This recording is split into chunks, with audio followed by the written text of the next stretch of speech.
Good afternoon and welcome to the Hood River White Salmon Bridge Authority meeting for June 22nd. Calling this meeting to order. Now let's go ahead and go through roll call from Hood River. I see Mike Fox and Olson, Arthur Babbitts here in the room. And online, we see Jake Edwards and Catherine. Here. Thank you. From Klickitat County, we've got Jacob Anderson, myself here in the room. And have anybody online? Oh, I'm sorry. Yeah, and Mark Fleming is here. So it sounds like we're the three voting members today. So that gets us a quorum.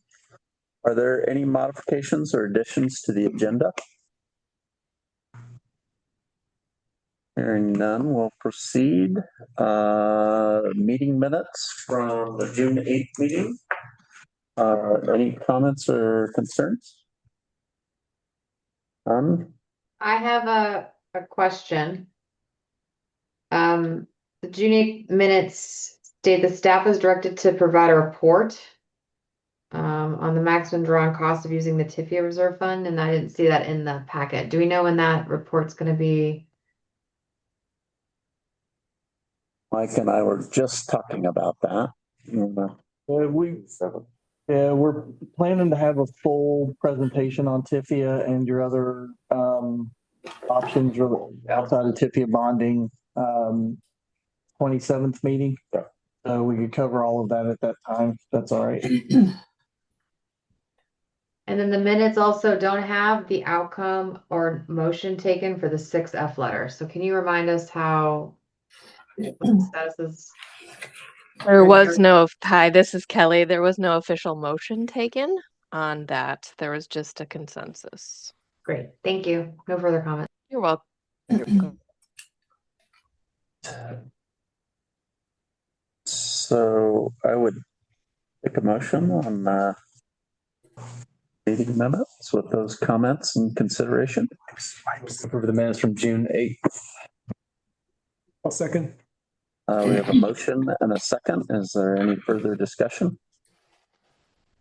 Okay, those in favor of adopting the board meetings, say aye. Aye. Those opposed, motion carries. We have time for public comments, 3 minutes per person, 30 minutes max. We don't have anybody here in the room. Is there anybody online that would like to make public comment at this time?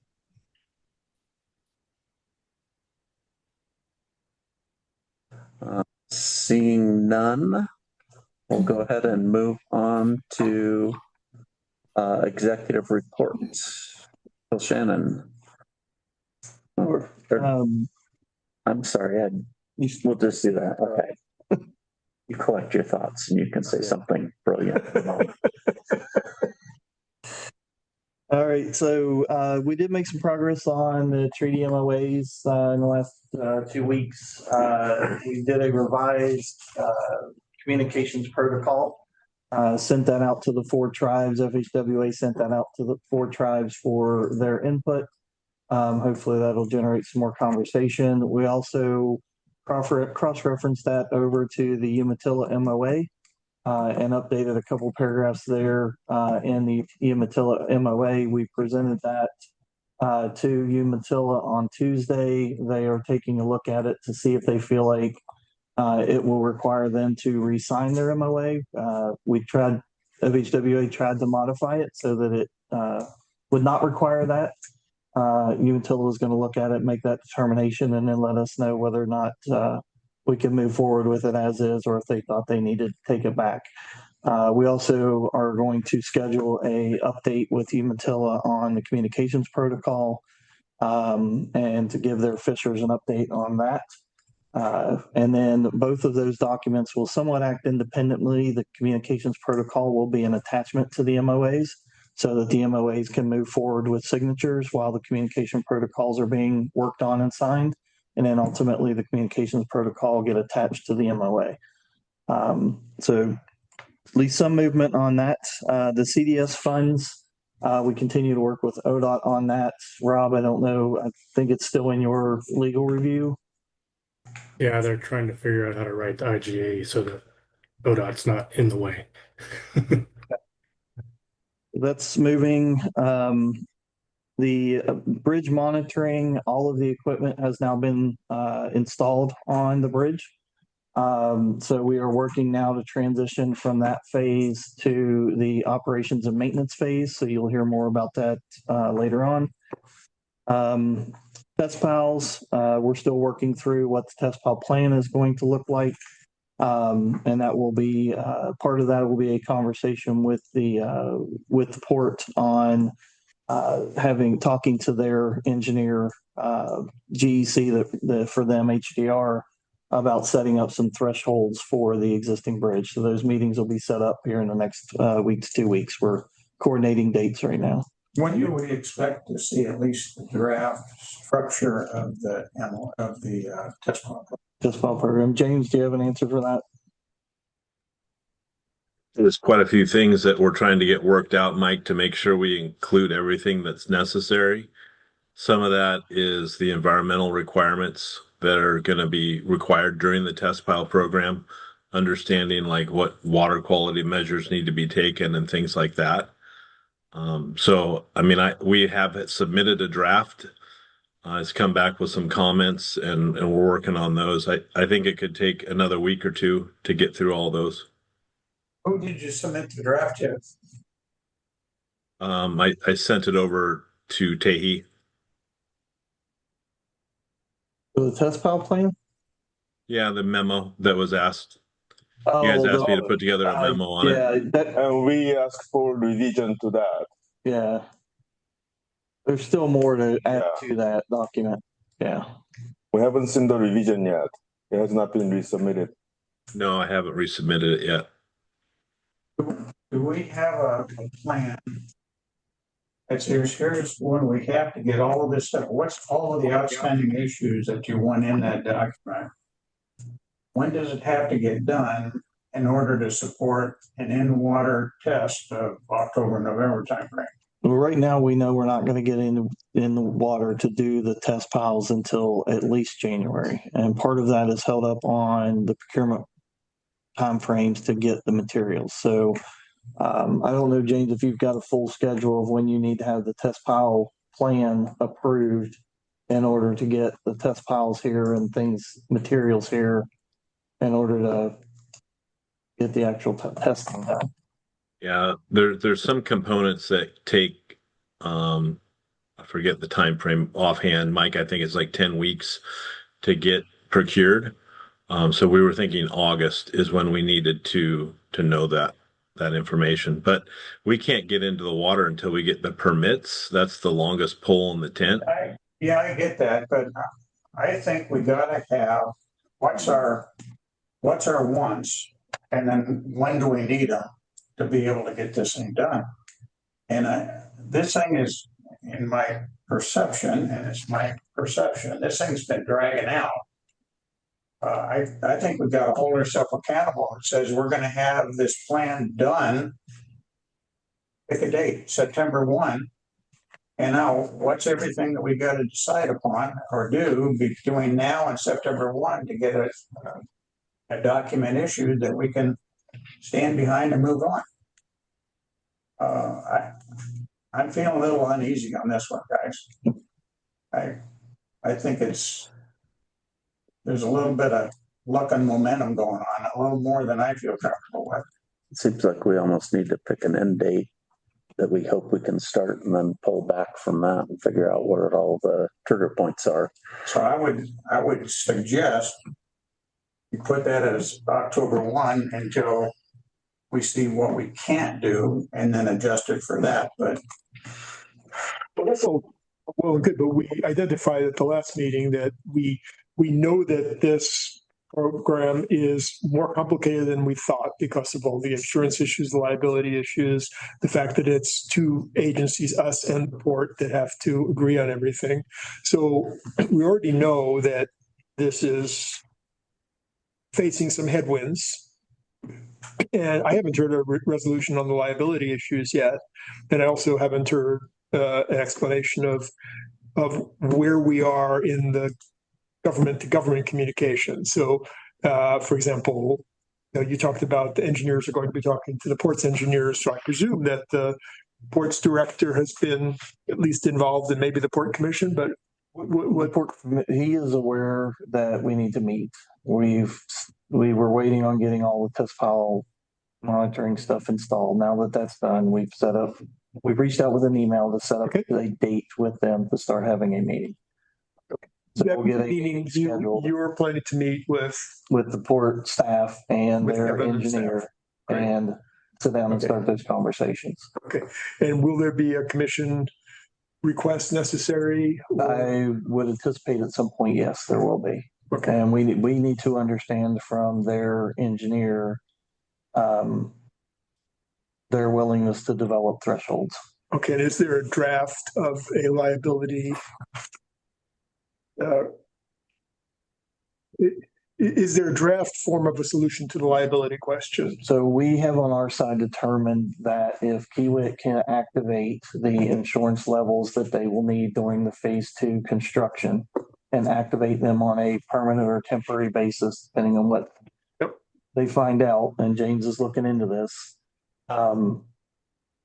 We've been, That's the working plan. that we've been covered. We need to make sure the port is okay with those limits. Right. Right. No, that all makes sense. And then once they are okay with those limits, I'm assuming that would have to go to their commission for some kind of a response or vote. And then we can move forward with the insurance side. Then it's the matter of how do we set the thresholds and what constitutes an impact to the existing bridge. Part of that Okay, is so knowing, there's a plan. yes, There's a plan to develop. we should put it into No, a defined schedule. Idea. Yeah. An idea of a plan? There's not a single plan right now Okay. that lays all of this Right. on a tip. It's a plan for a plan. Yeah. I don't, You wouldn't characterize it I that wouldn't way. even call it that. I Mature. mean, well, it's different than it was 2 weeks ago. So there's been some forward motion in 2 weeks. This makes more sense to me. I was pretty worried by what I heard 2 weeks ago. And now I think people are asking the right questions and saying the right things. We just haven't seen it come together yet. I think we really need to treat this like a little project because there's lots of little moving parts and we need to get a schedule. And you need to designate a lead for this. Just kind of push it to completion.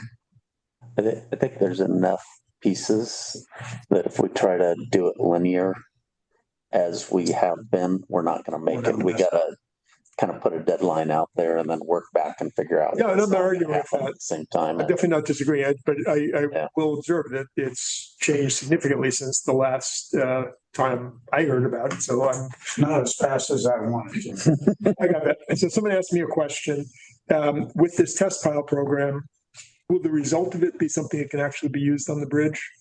Like, are they actually putting a pilot in or are they, Here's how I would resolve. how far are they going? How close I am. I think there's 2 reasons for this test pile program. One is to make sure that as we put the piles in, we're not hurting the bridge as we're building the trestle. Yep, I understand that. If we can show that if it shows that, yeah, we are hurting it, we've got a little bit of time to figure out what are we gonna do instead.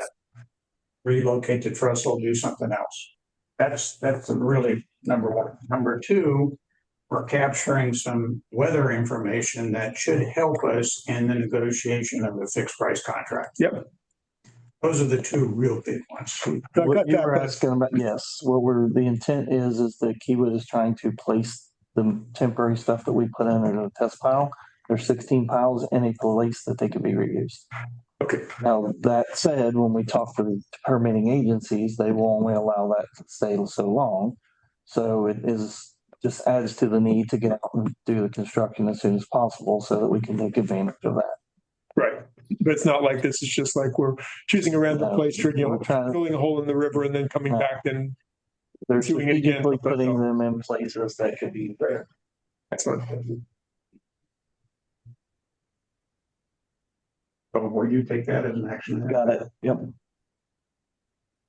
6F. So the 6F letter was approved by the Ports Board at their board meeting on Tuesday. That has been sent out to OPRD and NPS. We will see what their response is, and then we'll move forward with And the that. summary is that we requested a meeting with them. Basically, that's the Later end on. results. Right. Yeah. Just a nitpick on your report. Yes. On page 6, it Mhm. shows, yeah, it was approved and it was sent out. On page 11, it kind of shows history. It shows back on 6/9, it was not approved, and it seemed like it was. I now understand what you were trying to do. It depends on when it got in. As she compiles them, she gets them from different people, and it depends on when the person sent her the data. So my top part is maybe a few days later than Yeah. what somebody else gave her as a report.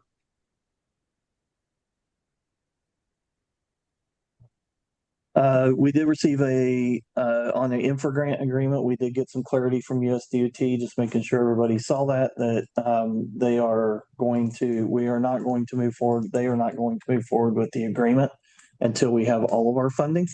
Which also kind of told us, which we were asking the question of whether they would split that funding between design and construction.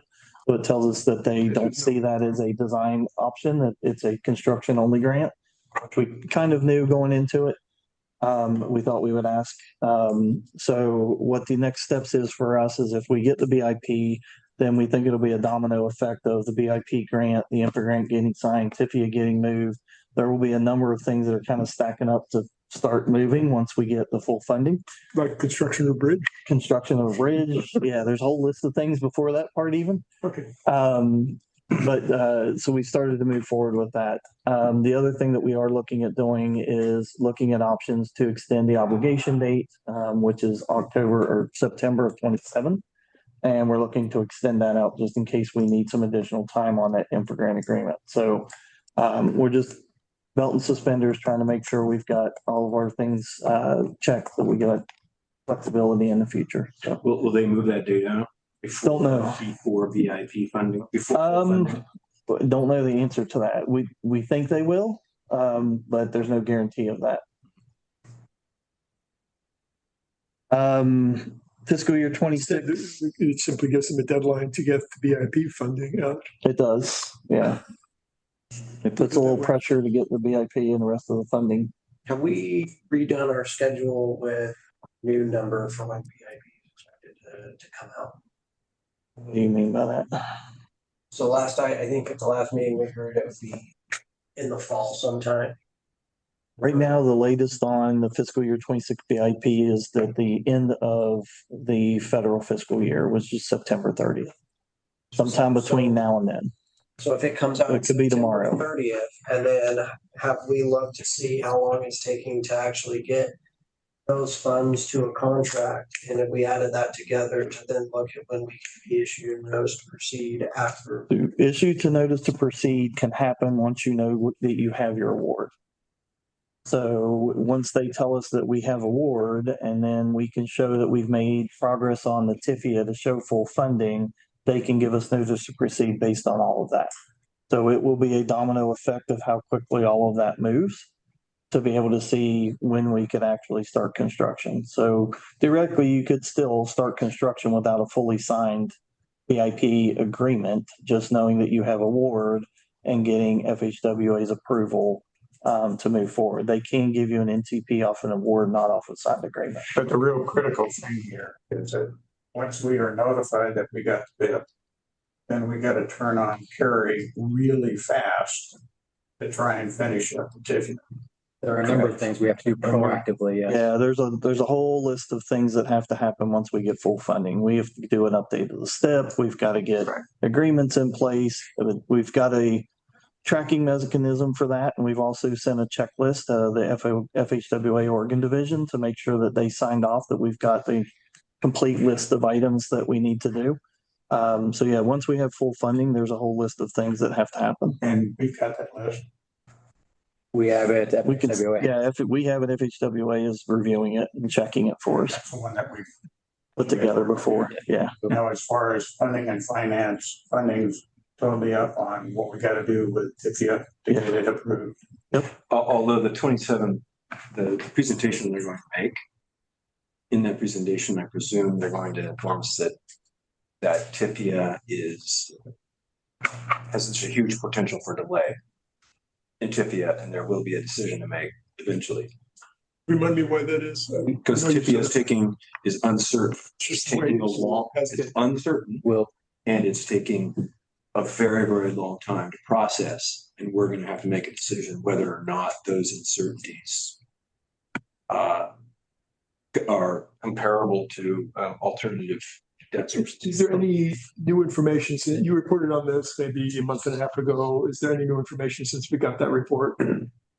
There's options available to us. We'll wait to hear what staff No, I'm sorry. is available to us. Concerning the behavior of TIFIA granting, have we learned anything new, or is it still based on the information we had back then? Terry, have you gotten any update to that? TIFIA has not gotten faster, if that was your question. But one of the things that is encouraging, now this is actually encouraging. We actually just today received an email from TIFIA saying, hey, we're updating our files and we haven't heard from you for a while. Is there anything that you're waiting for from us? The answer is no. And can you give us an update on your status? And so we're doing that. They want to know if the start of construction date has changed since the last time you spoke, which was when you all were back in Washington, D.C. So what that tells me is that we are on TIFIA's radar screen. And to Commissioner Flaming's most recent comments, you're going to hear a presentation, or at least the Funding and Finance Committee is going to hear a presentation here in the next couple of weeks from PFM on the subject of alternatives to TIFIA. If there were an opportunity to move very quickly to secure funding, there may be some trade-offs. You may pay a couple basis points more in interest by going with the bonds and either going private bonds or publicly selling bonds.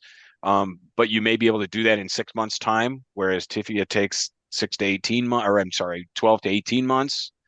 And so that trade-off may be worth it. And so what they're going to walk the Funding and Finance Committee through is the differences in the process between bonds, revenue bonds, and TIFIA financing. Harry, if TIFIA now is 12 to 18 months and we don't hear that we're getting the BIP until October 1, that's October 1 of 27, early 28. Yeah. To clarify, that 12 to 18 is from the beginning. We're advancing TIFIA. Yeah, we're advancing the TNR. That 12 to 18 months, correct me if I'm wrong, Carrie, that's from the very beginning. That's not from where we are. You're right. That's from a cold start. Yeah. And so we are not cold start. I would say 12 months is much more realistic.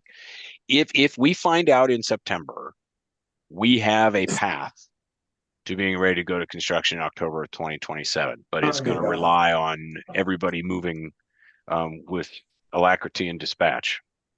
Yeah, which doesn't happen. But we've already started it. No. Here's where I'm going with this. I don't mean to criticize anything that anybody's doing because you're working really hard to get it.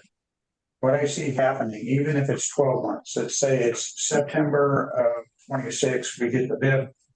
October of 27 is when we get final agreement with TIFIA. We still got to go back to Federal Highways to give them notice to proceed construction. At what stage do they award? Can they call it for full funding? They don't wait till the very end of TIFIA. No, we would be able to move into creditworthiness with TIFIA based on an award of the BIP, with the assumption that we will be able to execute the agreement in time, both BIP and infra. The question is, when would Federal Highways recognize that we're far enough along with TIFIA to allow us a notice to proceed into construction? Yeah. The way this will most likely play out and the way it works typically is it's almost like buying a house. We may get because every element of federal funding depends on every other element of federal funding being in place and approved. So typically there is a day where your BIP funding agreement is signed, your infra funding agreement is signed, and your TIFIA loan is closed. And typically that happens on a single day. But So there's a when lot of that doesn't coordination. but that doesn't mean that day is the day they give you notice to proceed to construction. Because they will recognize BIP and infra awards once you're awarded them. You do not have to have a signed agreement in order to get a notice to proceed because they've already awarded you the money. And they How will will allow you you to pay the move contract? into How will you fund- pay the contractor if you don't have the signed grant agreements for reimbursement? because you've got state money that you can move forward with. You just need them in time to support your cash flow. I'll be honest, I don't know the full answer to that question. I guess So I think what you're suggesting is that there's a duration that goes on. We have to know we have the money to start that clock ticking to work through that duration. But we have time during that duration to actually finalize the TIFIA application. Mine's simpler than that, Eric. Our federal project manager and his organization is going to make a decision somehow and give us a notice to proceed that allows us to go ahead and consummate the deal with Kiewit and get Kiewit mobilized for construction. What we've been told in the past is that they will not give us a notice to proceed until such time that all of the funding for the project, here's where it gets fuzzy, approved, authorized, or something. Contracted. And I think it's behooves us to go figure what that definition really is. Because I can see, based on the discussion we've had today, that we're going to have a plan B for TIFIA. And just to repeat that, I mean, that is what this 27 meeting presentation that Mike referred to is. But I think we got to get ourselves lined up into a kind of a schedule of we need it by this date because of this and this and this and this. We need to understand what the triggers are. I guess I'm a little confused though, because we're not the first people to do a project like this. So what, is there something special about what we're doing, or is it just that It's you just, guys have? I mean, to me, it comes down to what, if you want to hit an October 27 date, most projects have a financial backing from a state agency. Right. That the funding that they will use on the project, the reimbursements of the federal money is backfilling that kitty of money. We don't have that. Right. Our constraint is we have no money until we get money. Right, but there have been other private projects. There have, and I'm assuming that they have some level of cash flow, which we would have in our state funding, right? We get another $70 million in July of next year. We would have that $70 million that would need to last us until we secured the federal money and access to reimburse from the federal money. I think my point of view is we've had this date out here for a long time. Yep. And what's been happening is this thing is going like this. Yep. And we don't totally know the decision makers out here. So we got to keep watching this duration and making sure that we got a plan A, plan B, plan C. And we've always said if we did not get the full funding by October 1st, we will start eating into our construction window. We've been saying that for a year now. And I agree. I think it's coming, and we're getting closer and closer to that date of if we don't get all the funding, we're going to end up pushing into that construction window. We know what that looks like No too, question about it.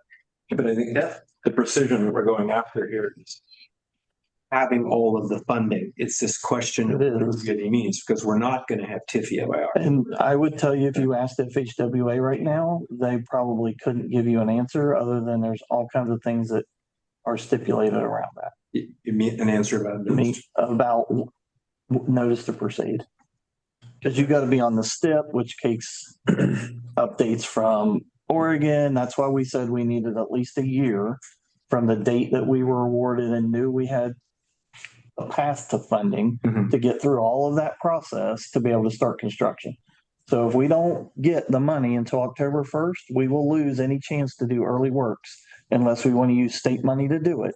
We will lose the chance to do early works money or early works, and we will start to impact being fully able to fully use the full work window. Mhm. We will start to lose days of work or days of production every day we go past that. What about issuing our notice to proceed to Kiewit? Because they've got to start. You can't do that without the federal agreement to do it. So that's what I'm saying. Yeah. Is because there's that whole pre-buy period and that whole Right. getting ready and everything. And so like if you're saying you need a year, that's a year before you can tell Kiewit to go, right? Correct. You're going to So then lose. You're already losing it because if it's a year from October, it's going to be October, and that's when you tell Kiewit to go. But that means they haven't started purchasing steel. They haven't started doing all the rest of it. So how do you get into that work window?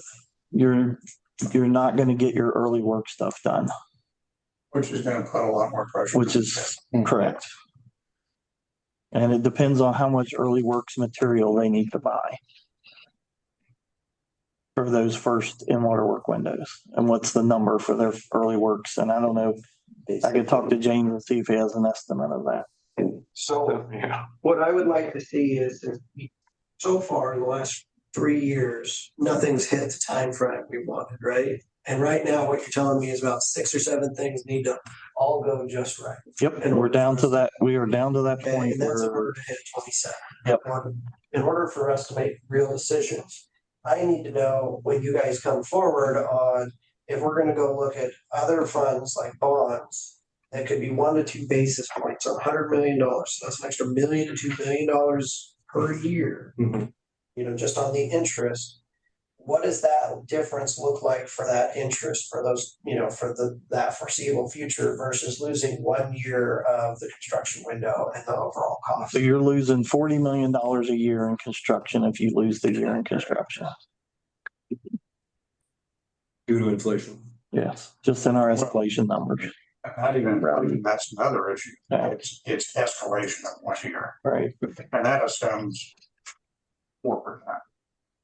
Now, the second piece, if inflation takes off and it's 6%, we got another problem. So, I mean, it sounds to me like we really need to know what are the milestones to notice to proceed. Yeah, we've got, that's the checklist that we sent to FHWA. They're confirming now that we've got all those in place.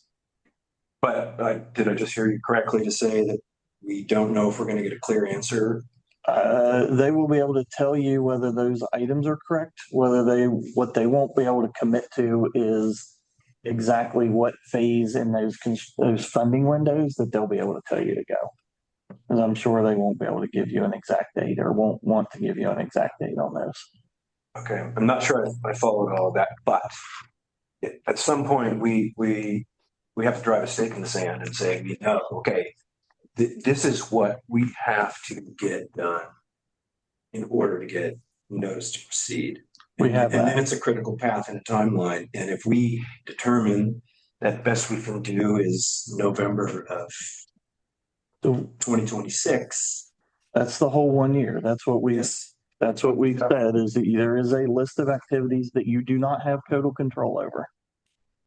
I'm just going to tell you. So to say you're going to get a definitive timeline and say we got to do this by this date is not going to happen because the majority of those things you do not have control over. So the best you can do is to get it out of your court and into their court and hope that they prioritize it. Once you know you're fully funded, you will at a minimum need a year to do it. It could take you 2 years. I get that, but we, for example, are going to have to make a decision. We'll do a cost benefit analysis and we will assess the cost of those basis points premiums that we would have to pay on private funding versus a $40 million delay for a year. But you're talking about that on a 1 million, 100 million. So you're talking about $1 million compared to $40 million. $1 million a year per year. But you're talking about a 1 year delay. If you have full funding, right, you got to put all of it together, not parts of it. If you've got full funding, then you have the ability to get to construction. Then it becomes a time frame of how fast you can get through that checklist that you don't have fully control over. It will take you at least a year to get through that checklist. It could take you longer, but you will have to start checking those boxes off and working with people to get through those. Most of those people won't even talk to you until they know you have full funding. Yeah. I get all that. I'm just saying we're going to have to make a decision about whether we go the TIFIA route or we pay more basis points to be faster. But if we're not, if that in and of itself would not save us $40 million anyway, obviously we would, if we're going to miss it anyway, Correct. then we wouldn't do that. I'm just saying we will have to make that decision. And that's a big $40 million decision. So Well, and there's all kinds of ripples that come off of that. If you delay a year, we're no longer asking for the right amount of money from the federal grants and everything else. It's that 40 million plus. Yeah. Right. Late thing. We get bit. And I think we need to huddle up and maybe do some things differently post-bid. How we make decisions, how we engage with outside agencies. Maybe we need an executive board made up of the various agencies to try and drive this project through the bureaucracy to get us in the field. I think if we just do what we've been doing, I personally think we got a very low probability of making the schedule. The October 27th. Because of the bureaucracy and the tendency of sitting and talking and thinking, and that's not us, it's a lot of other people. So Carrie has a comment. Change the. Sorry. An observation and perhaps a point of hope in this discussion, which has gotten pretty dark pretty quickly. If we are awarded $532 million through Bridge Investment Program, and we have $200 million just sitting waiting for that to be approved to get infra going, you need to remember that TIFIA is part of the Build America Bureau, which is part of the U.S. Department of Transportation, and it's $105 million increment out of 800 or 732 million, a little more than that, of federal involvement. $832 million of federal involvement in this program.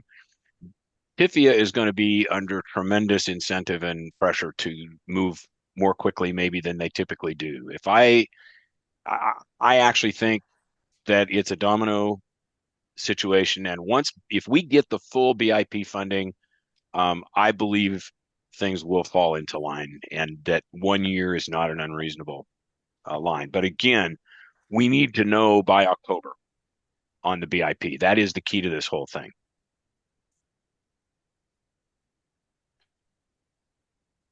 Just want to pick up on something that Commissioner Anderson said, and that is that even if, let's say that stars align and we do hit the notice to proceed by October 27, what is the delay that Kiewit needs now to ramp up? Because if they only start in October, start ordering, as you pointed out,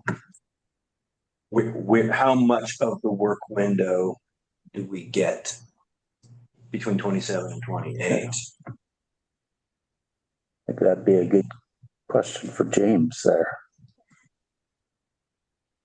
Because maybe our target's not really October. Maybe our target's really September or August. Well, I think because of this. We were talking, when we ran these numbers before, it was, we need to let Kiewit know it's a go in April, and they can start ordering and order so that we can hit the ground running in October and water. That was that lead time. And so that's what I'm asking today is, are we being rational if we're still trying to hit October of 27 if we found out we get the money in October of this year? I think it depends on how fast the infra grant gets signed, right? The infra grant agreement. So remember, the infra grant agreement has been reviewed and approved by FHWA. It is sitting with USDOT. depending on how fast they can sign that 200 million, you could get access to $200 million within a month or 2 months. Because it's went through all the review process. It's just waiting on USD to DOT to sign the agreement. So it will depend. Now, they're, like Carrie said, they're $800 million into this project. I would assume that their approach to this project is going to change when they're involved $800 million versus nothing right now, $5 million.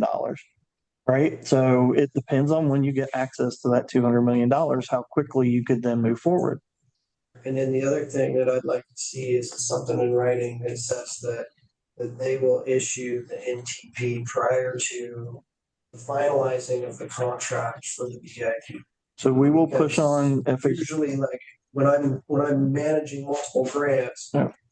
there's groups that will say like, until you have the full funding and it's signed, we won't issue your money because that can still fall apart if you're not fully funded. So we will push on FHWA to see what kind of response we can get on that. Thank you. You got two folks, Yeah. James and Jake. Jake? Not to be a wet blanket, but I feel like we're kind of getting off topic here. So can we maybe try and focus back on our agenda? Sure. We'll see if we can swing back to that. Thanks, Jake. All right. So I think it's down to CSRA. So we have started the coordination on our cost schedule risk analysis. So it's all scheduled for August. We'll be doing that first round review of the risks this Friday to start to transfer those into the format that we need for the CSRA. So once we do this first round, then we'll start taking them through some of the committees and getting other input. But that's moving forward. The estimate's moving forward. They're all right now moving forward to that 4th, 5th, and 6th. We will need to, Mark Greenhoff, we will need to follow up with you on the attendance of the authority members at that meeting. So right now we're going to limit it to 3, but we'll see if there's a flexibility there. So we'll continue to progress that. And that'll be a big moment in being able to see where we are from the estimate standpoint, what the project cost looks like, what our contingencies look like, and what our risks are. Those will all get redefined and confirmed through that process. And That's 60%. it's based on the 60% design. So we'll have an updated picture for everyone at that point, and that'll be in that August timeframe. Catherine? Do please check in with me. Thanks. Appreciate it. What are the dates on that projected for August? It's the 4th, 5th, and 6th of August. Thank you. That's for the contingency analysis. Yeah, that's all right. It's the cost estimate, and then it's the risk and schedule associated with that cost estimate. The first part of that is through the cost build up. Yes. And then the schedule. And you go through the risk. Yeah. So it's all 3 components. It'll be a 2.5 day exercise.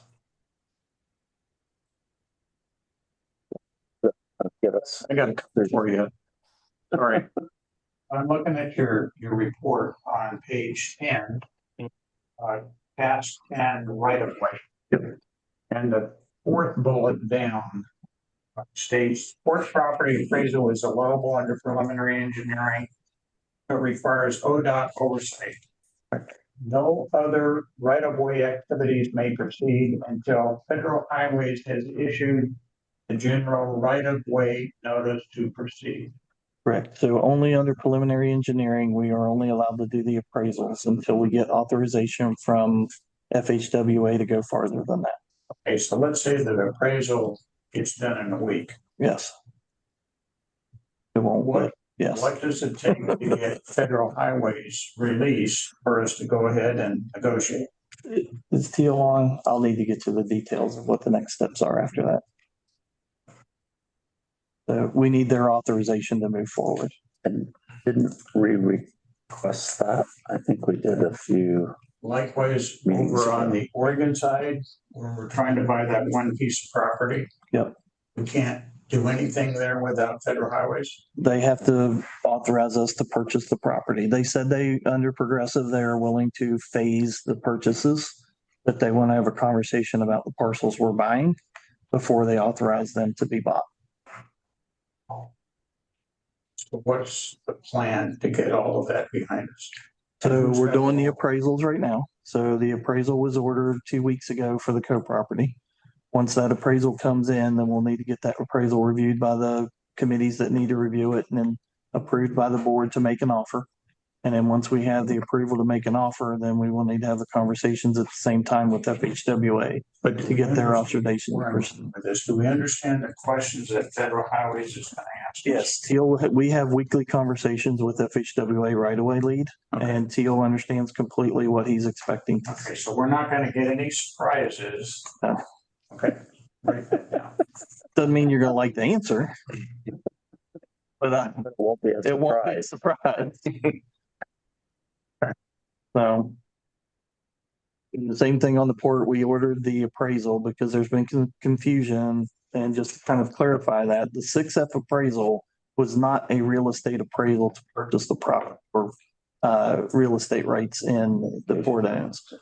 It was a mitigation appraisal. They're totally different than a real estate appraisal. So we have ordered or in the process of ordering a real estate appraisal to move that real estate appraisal forward. It's 60 to 90 days for them to get that appraisal done. So once those appraisals are done, then we'll bring those back to the board, and then you all can decide what action you want to take, and then we'll coordinate with FHWA.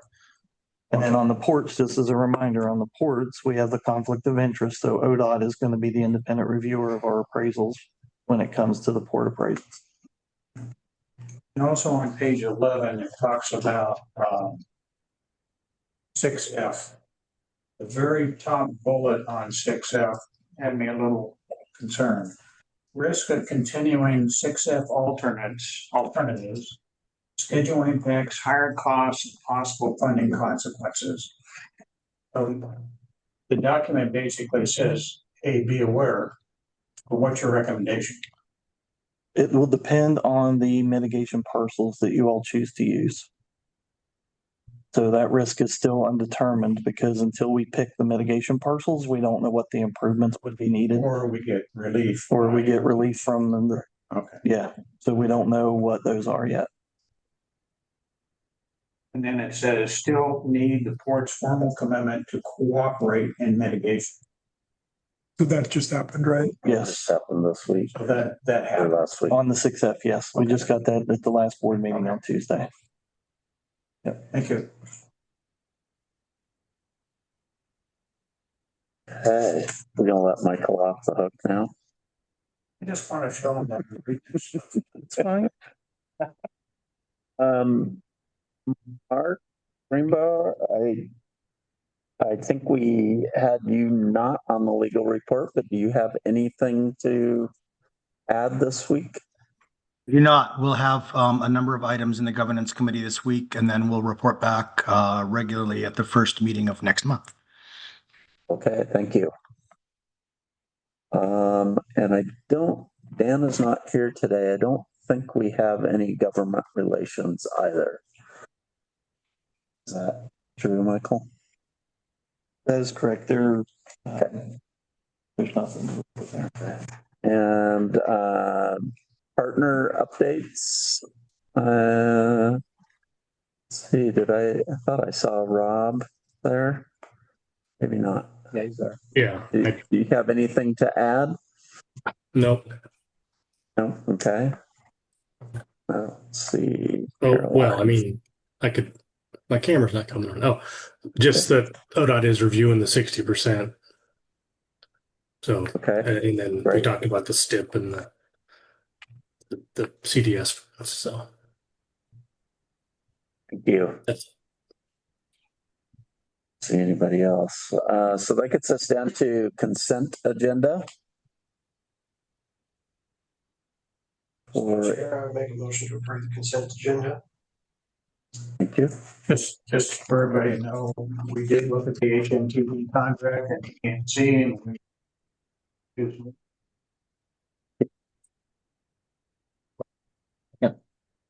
So we have a motion and a second, and is there any further discussion? Catherine? Hi, everyone. Given the size of HNTB's invoice, could we just get some major work categories and milestones and how it relates to our schedule? This last invoice? It's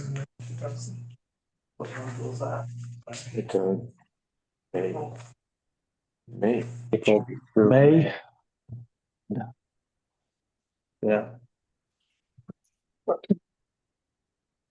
The main items were gonna be your right of way, your environmental. Grant reimbursements. That's probably the three biggest items that you had for our contract. Thanks. Okay, we have a motion and a second, and I think we've got any discussion anybody wanted to have, unless anybody has another thought. So motion to approve, those in favor? Aye. Aye. Those opposed? Motion carries.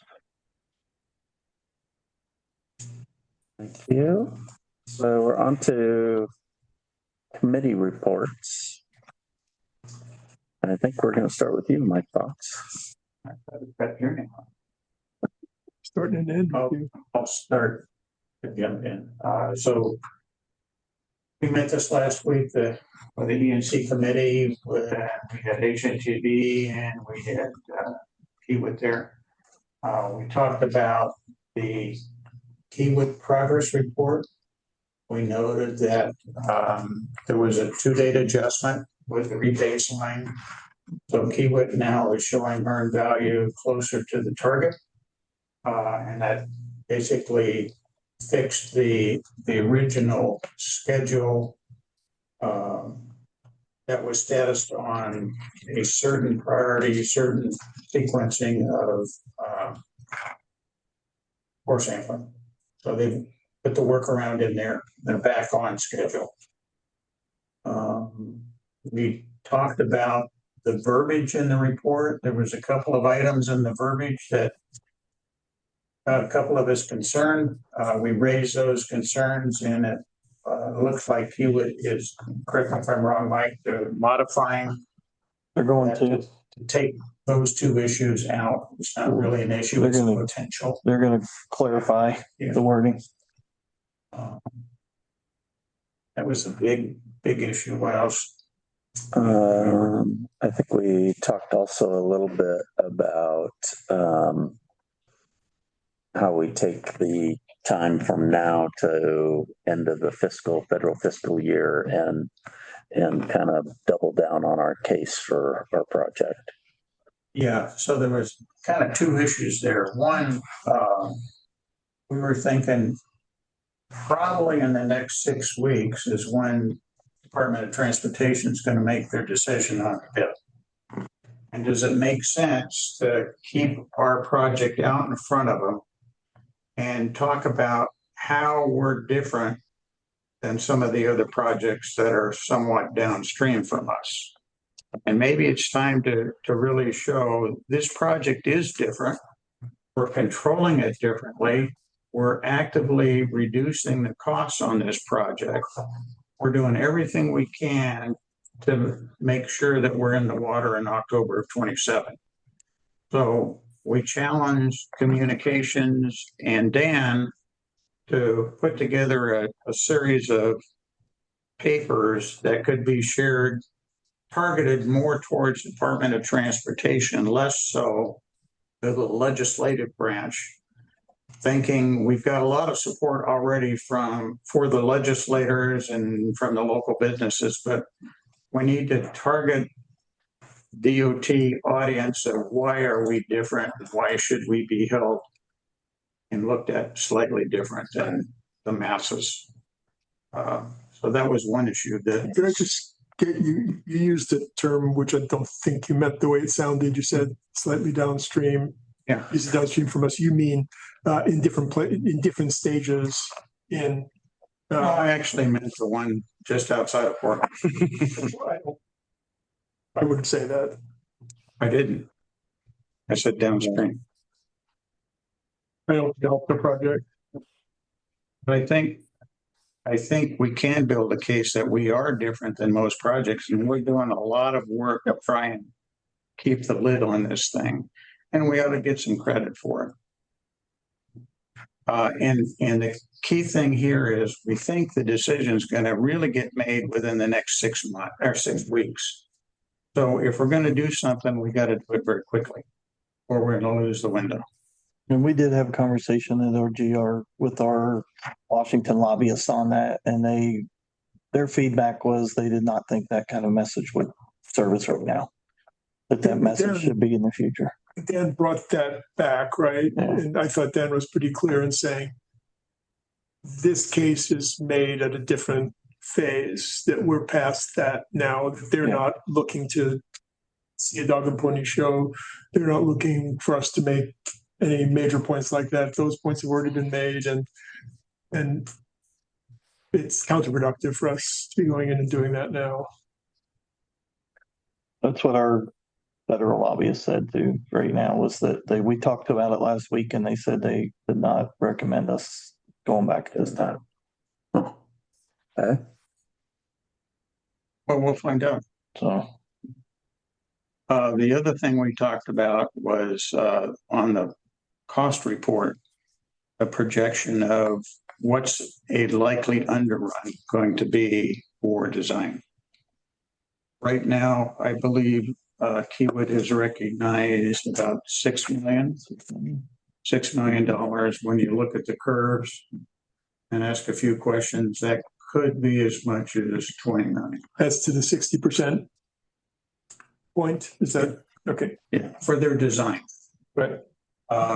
So we encourage Keywood to bring it forward early because we want to put that money back into play and get some work done for it. What we don't want to do is underrun phase 1B by $20 million and not put that money out and get 20 million more worth of work done. So Keywood's looking at that, and we'll be working with them strongly to try and make that happen. I think that's related to something we discussed in the finance committee, right? About aligning the reports that we're getting. Yes. About what number we're using for our 1B budget, and at what point do we use the PCE report and the shift to redo that budget. We talked about that in the finance committee. How do we take advantage of that?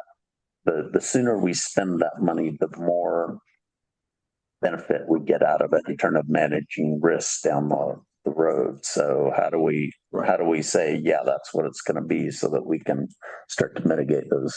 And to be clear, we didn't talk about making decisions. We just talked about having the reports completely aligned so that those decisions could be made fully informed. Yeah. But yes, for exactly that reason, what is our real 1B budget number? Yeah. Well, what we were trying to push is we've got funding and we've got budget. You want to maximize the amount of budget you get accomplished, minimize the amount of funding. In other words, use all the funding you've got. Yeah. You can't overrun, but you want to get it up real tight to it. So we threw a challenge out at James at the underfunding by 2%.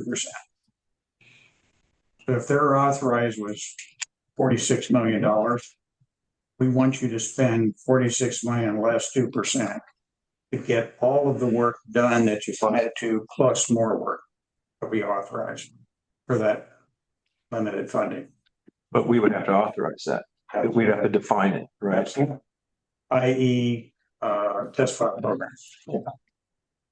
That's the big one right now. The test file program was not in the 1B PCE or in the current B budget. That's more than 900. I don't have a number yet for what that is. You mentioned an updated report of what was it, actual versus projected, right? did we see the mirror of that report in the finance committee where we're looking at actual versus the budget? He's talking about progress of work and I'm talking about the money. Well, Yeah. we're actually talking both. So you've got actual cost, you got earned cost. What work did you get accomplished? Yes. And then you have planned cost. And the actual cost, you want to make sure doesn't penetrate your funding. And you want to maximize what you get earned. Right, until recently. I just want to make sure the report I saw maybe superseded by yours. That the earned was running way behind projected.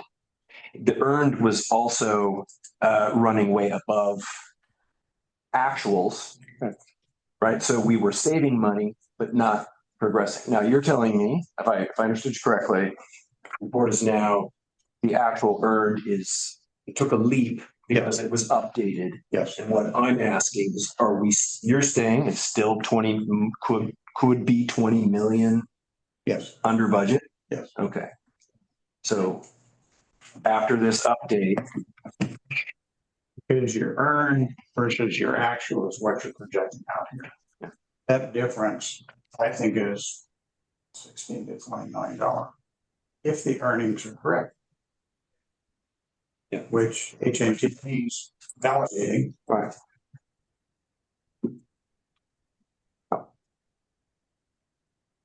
Into my report. Okay. So there are two other things I'll just bring up. One, we did get some verbal approval from a Coast Guard review that they're not going to think the bridge height, which is good news. Is that a question? It just, You asked that just to be sure. it's just, If you remember, we had to redo our navigational impact report. And that report is where Coast Guard confirms your height of your bridge. So we resubmitted that all of last year. We asked them once early, I think it was early this year, and they verbally said, we don't see any issues. They went on furlough. We've been trying to track in. They came back. We said, hey, have you completed the report yet? They said no, but we still don't see any issues. It's not an incident or anything that caused that review. No, it's just something they haven't. They officially haven't given us it in writing, but they've told us now twice verbally that there's no issue. and then we spent a fair amount of time talking about the concept behind the change order number 9 that we're going to get into a little bit later here. So it's the other piece that I recall. I'm going to go ahead and ask Arthur, anything to report, or it's just easy to ask. No, we're meeting, Okay. Wednesday. All right, eventually. All right. And I don't think we have a communications report this week, unless Jake, you want to add something? Sorry, Jacob. No, the communications team will be meeting this Thursday to discuss future projects.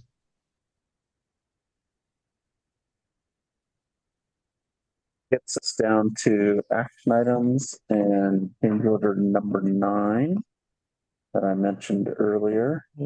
I'll start and you can fill in the blanks if we get questions. Change order 9, this is an extension of Kiewitz phase 1A, which is really the bridge monitoring part of their work from phase 1A. So we've completed the main piece of the scope here, which was to get the equipment installed. That has all now been installed. What we're looking to do here is extend the time to allow for a transition period of the installation to an operations and maintenance contract that we're going to need to procure. And that's within item 2, which is to procure that maintenance and operations. So first order is to extend the Kiewit contract so that they can be available for that transition as we bring that operations and maintenance contract on board. No change in their budget, just reauthorizing their overlap between the operations and maintenance and their contract. So it's getting extended until the end of the year or whenever authority formally accepts their system. And then the cost will be absorbed until they exhaust. So phase 1A contract was $8.9 million. And we're not sure how much they left, but they said that they will continue to use that money to keep the system working if there is any fix needed. So did I just hear you say that you're not sure how much money is left in the 8.9? we don't. Why not? Because we stopped them billing for the phase 1A cost after they started the bridge monitoring installations done, and they've been dragging the bridge monitoring system fully functioning.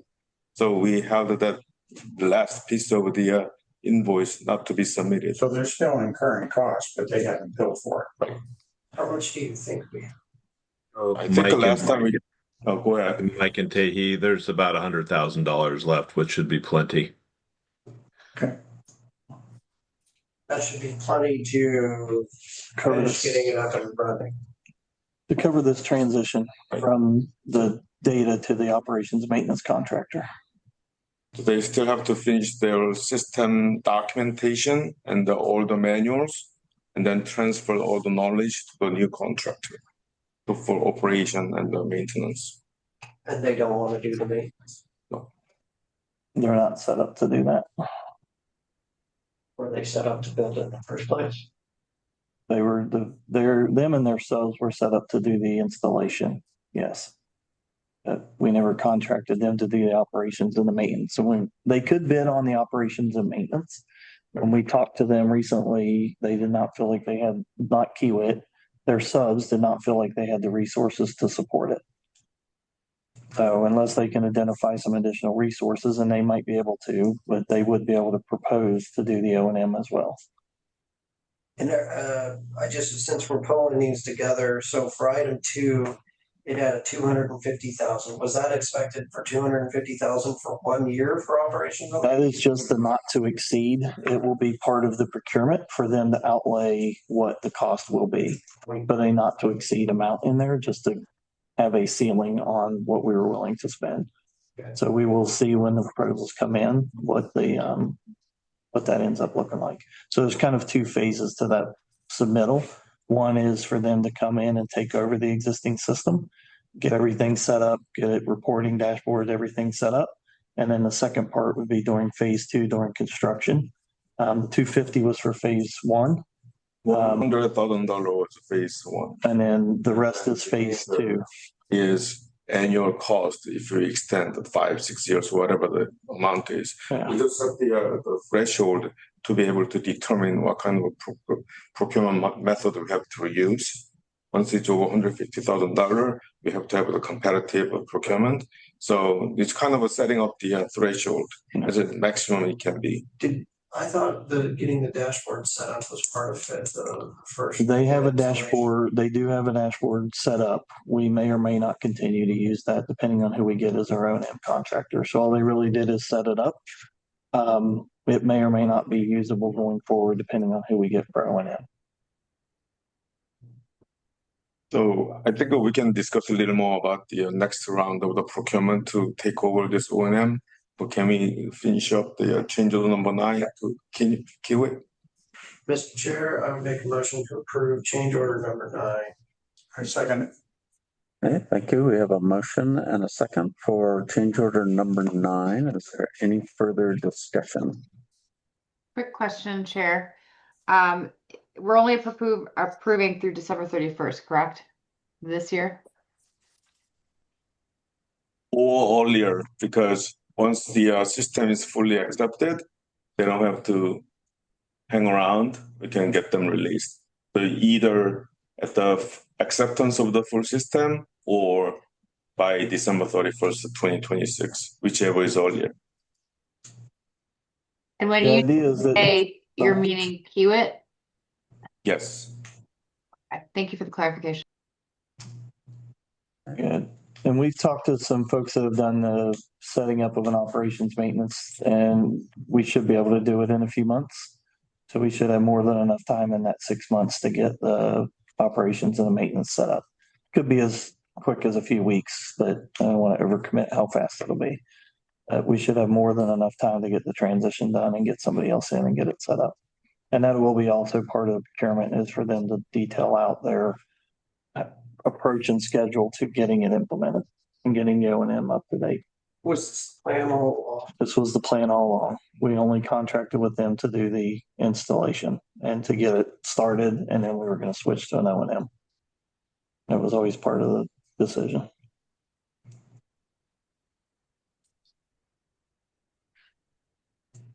Anything else? So we have a motion for change order number 9. Those in favor? Aye. Aye. Those opposed? Motion carries. So now the second piece, which is procurement for assistance in operating the system. So what's your thought on the duration of that contract, of the maintenance contract?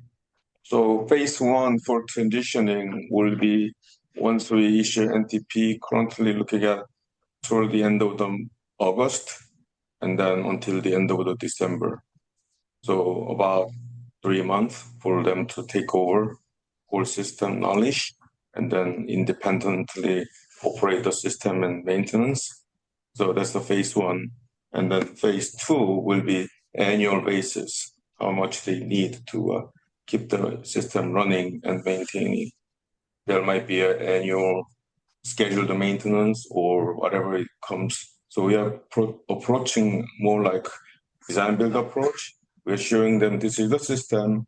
How can you make this most useful, and how to keep this system running at its best capacity? And we're putting some innovation idea if they have some idea to improve it.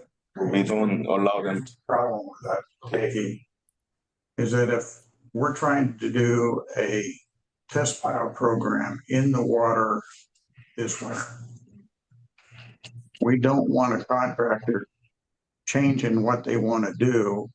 That contractor needs to get on board, understand the information right now, and be able to assess whether in December or January, when we're doing the test file, we're hurting the bridge.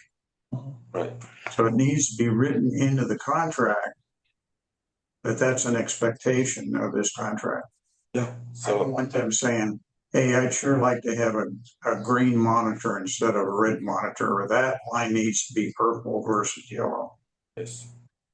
When we're trying to do a test file program. So, but there's a separate element to this, and that's the interpretation and use of the information we're collecting.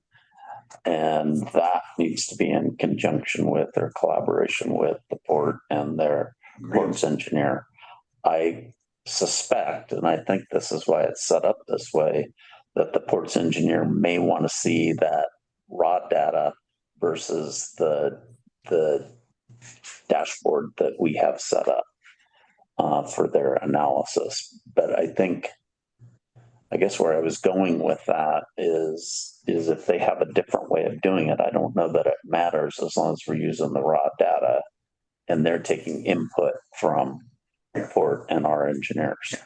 Okay. We just don't want to start over as my. Yes. So what we're asking for here is to start the procurement. So part of some of the things that we still need to have you all delegate is a selection committee. And we need to have a group, we were hoping a subgroup that could work with us, 2 or 3 of the commissioners that could work with us in overseeing the development of the procurement materials, the scoring criteria, the process, and then be part of the selection committee. So right now we're just looking for authorization to do that part. And then once we get through the procurement, we get a shortlisted firms, then we'll bring those back to the board for final approval. But we're hoping to get a smaller group that we could work with to work through the process of procurement. Are we only authorizing procurement? We're not authorizing negotiations or okay, only procurement. That's correct. Yeah. We just wanted some help to get through the procurement. rather than have to bring every decision back to the full board through the procurement process. So we're gonna bring it back to the board once we determine who is the selected vendor.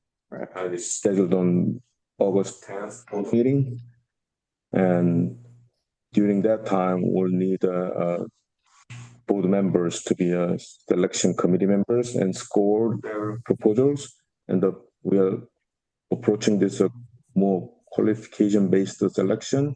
So 80% goes to their qualification, previous experience, their approach, how they gonna transitioning from installation to operation, and their plan to maintaining this system up to their capacity as to 80%, and then 20% goes how much they will charge for transitioning setup cost and then operational cost. So What kind of time commitment are you looking for? we're expecting about 3 vendors maximum, and then we're trying to minimize about 15 pages of the proposal. So maybe a week or something like that. And unfortunately, it may overlap with the CSRA schedule. So if you're not interested in going to the CSRA, this is another opportunity. It's good. A opt-out strategy. That's good. We're not deciding on that small group right now. We're just deciding. No. It's not unless you want to. I mean, or if you want to assign it to a committee or something and say, we'll just work with this already existing committee. We wanted to bring right now just authorization for us to continue forward with the procurement process. If there's other guidance you want to provide us to do that, then we're happy to move in whatever direction you want us to move in. And HNTV advisors will be technical advisor to provide any technical input to the evaluators. Catherine? Oh, I might be missing this, and I'm going to be honest. I only went through this memo one time, but why are we having to procure again? Didn't we have somebody already? Why are we having to do procurement? Because this When we seems did like the modern. original, yeah, Catherine, when we did the original procurement, we just procured them to get the system up and running. So to install the equipment, give us a starting point for a dashboard, and then we need to bring on somebody to operate and maintain that long term. The original contract was not for them to do all operations and maintenance long term. So that's where we're at now, is to select that operations and maintenance contractor. Part of it was because we may want to have some discussions about the performance to date and whether you want to continue that way or whether you want to make a change. That was part of the reason in stopping at this point. So all the data that we have kind of been collecting, because it's semi-working, is that usable data and we understand it? Or okay. And absolutely. Who understands that data currently? And why are those the people that are not able to maintain it? So Frontier understands that data, and Trimble. They could pursue and propose on doing your O&M. And that could be who you end up with. You need to go through this procurement to decide if that's the right people to do it. Is that the subs under? That was the subs under Kiewit.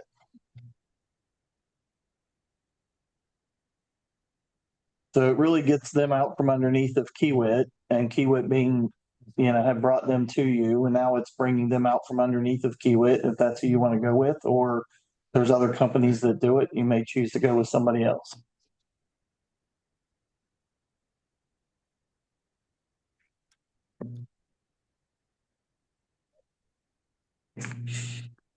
Make an analogy, but I don't think it'd be appropriate. I guess I'm still having a hard time. Why were we not thinking when the person who installs it and sets it up?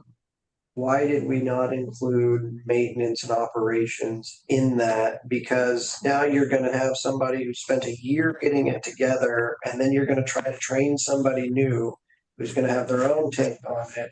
And then you're going to be paying for the same thing 2 or 3 times again. And then plus the main purchase that you did first was the installation of the equipment. The dashboard kind of came along with that. There wasn't a major portion of your expense. It took longer than we thought to get it set up, but for whatever reasons that was.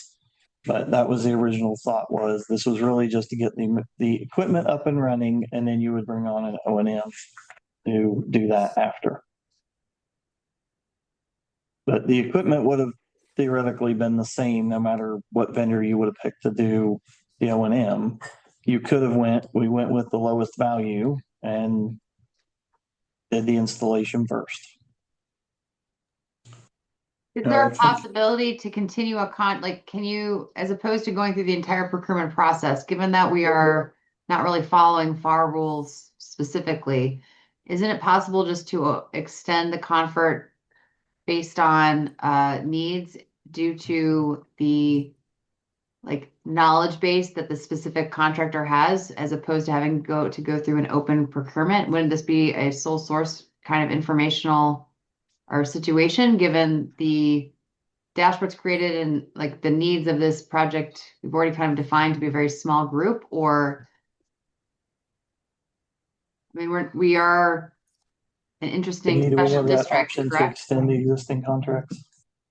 I think you mentioned that source is gonna be a huge source procurement. We're not talking about a new procurement, we're talking about an extension. Right, so it's gonna be sourcing to somebody who already on board because they put their foot on. Why couldn't we just call it an extension and not maintenance operations?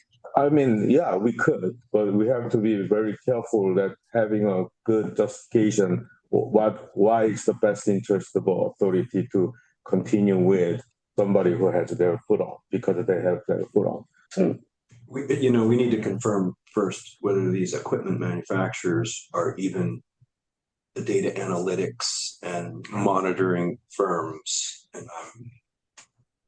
And it doesn't sound like the same business as installations. Part of it's probably not, maybe maintenance, but anyway, so that's just an issue. We're assuming here that the same company that installed it, I mean, the same one knows how to use the data. And today, I wouldn't be quick to make that assumption. I guess what I'm confused is this concept that they set up a dashboard, but that it's a play dashboard or temporary dashboard, and has to be a real dashboard set up. So Trimble set up the dashboard. It's a real dashboard. It's their way that they would analyze the data. Okay. So it is set up. It'd be like asking Google to come in and run a Microsoft project. Well, so if let's go back to the context that we started down this path on, because it was a year ago and we decided we needed monitoring of the existing bridge so we understood it. And our goal, and we thought it was going to get installed relatively quickly, and we were going to be able to collect a year of data. Right. And then we knew at the end of that, we were going to have this year of data, but we were going to need some help to take and collect it and analyze it and figure out what it meant and how we were going to use it to set some markers for when we started working next to the old bridge. So that process clearly changed. And I think what's happening is we're getting this monitoring and maintenance of it that's going to continue on for a couple of years is getting combined with that idea of collecting the data that we just needed the data. We didn't need anybody to analyze it at that point. We knew we were going to get together with the port to do that and our engineers. But the big push at the time was to get that year of data. Now that hasn't really happened. Collecting data now, we've got 3 or 4 months worth of it, most of 3 or 4 months worth of data. And how do we pivot so that we can keep the system operating while we do the work that we need to do and have someone kind of be it. I guess my first question would be is if it's installed and it's operating and it's working, it should just be a call out. It shouldn't be a full contract. It should be, you're going to put this RFP out there and somebody's going to be like, yeah, you're going to give me $150,000 a year. Why? Because I've got my thumb on you. Whereas if something breaks, we should call someone and have them come out and fix it. It should be an on-call. Because it sounds to me like the people who are going to be massaging the data is still a different third party, the people who actually take the information. That's not going to be who comes out, scales down the thing, and moves the mirror. right? There are people that do both. There are firms that do all three. We did not choose to go down that path in the way we set this up. Hindsight, we probably should have done this differently from the beginning. If I had to do it over again, we'd do it differently. So we're where we are right now. There are companies that can do the installation, the maintenance, and the operations all under one hour. It would have cost more money up front to do that. But at the end of the day, we probably would have been better off. Where we are right now is we've got a company that did the install. They've set up a dashboard. If we want to continue with them on the O&M, they can propose and we can determine if that's the people that we want to continue to move forward with. If And they we're choose not to, collecting data, and which was the goal. we are still collecting data. We checked with a couple industry folks. They do not have to replace any of the equipment that's out there today. That information, that equipment will function with anybody's input. They can grab it and use it. We just need to make sure that all that happens with the electronics, the IT stuff behind the scenes gets all transferred and connected up appropriately. But the equipment that's out there is what I would call universal equipment that can send data to anybody's system.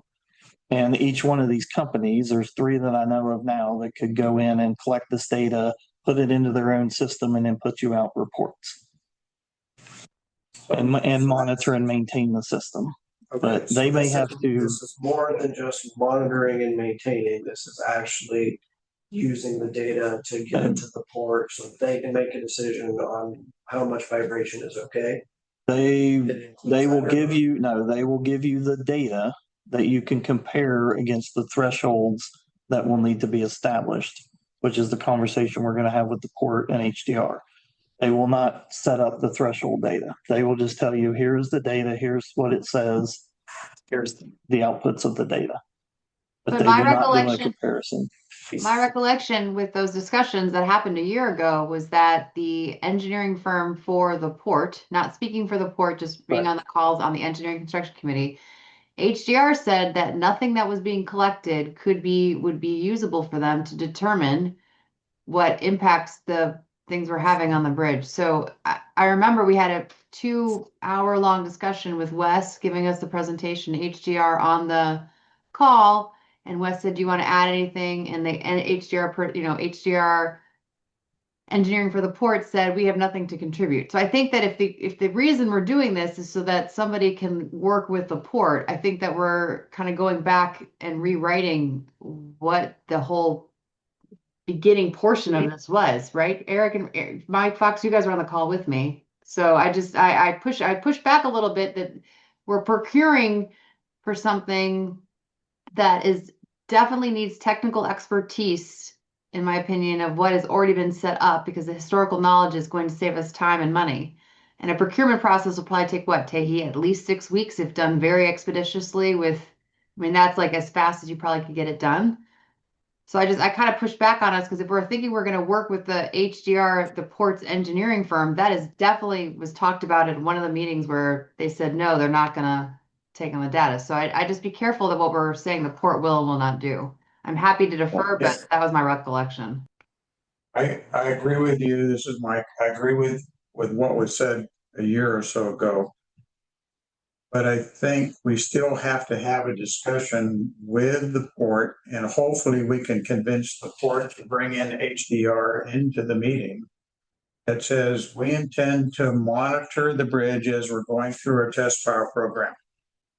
We will have a baseline stats of the current bridge and how it currently moves. When we start pounding piles next to one of their foundations, we can see what is happening to that particular pier.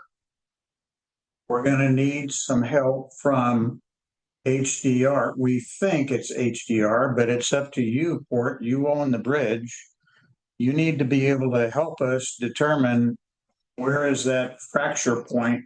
We say stop. We got to stop. You don't use the term fracture point. But who has the stop authority, Mr. Fox? Are you saying who has the stop authority? The port's engineer? I think my understanding was Kiewit was going to be watching the data, and Kiewit's engineers were the ones that were going to be taking the information, because Kiewit was the one that picked out the equipment, had the presentation, and had kind of sold us on this. The port was not involved in any of the purchasing or decision making when it came to this equipment. So I just think us relying now on the port is kind of pushing the finger at somebody else when they told us from the beginning. Yeah, I don't mean to point any fingers at the port. I think we're putting instrumentation on the bridge that says, when we drive a pile, this is happening to the pier. Is that vibration okay? Is the elevation moving down? Is it settling?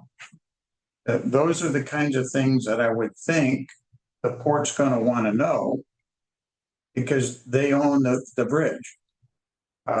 Is it going to be a joint discussion? It should be a joint discussion of all parties. Yeah, I mean, it doesn't have to be the port, Catherine. It doesn't have to be HDR, but somebody will have to make that determination and take on that risk of determining the thresholds of the existing bridge. That's what ODOT does? I don't know that ODOT would want to do that. We could ask ODOT if they would want to monitor the equipment and tell you that. ODOT is the one who sets the inspection parameters for the bridge, or is that federal highways? Yeah, someone No, ODOT does the inspection. They do the inspection, but to standards set by somebody else. To federal standards, I guess, and they, right. They measure it based on the conditions that they saw before, or visual inspection. Not what we're talking about. Yeah, you're talking about a more It'll get really interesting because you're going to have the port's HDR is going to say, we're willing to accept this for vibration.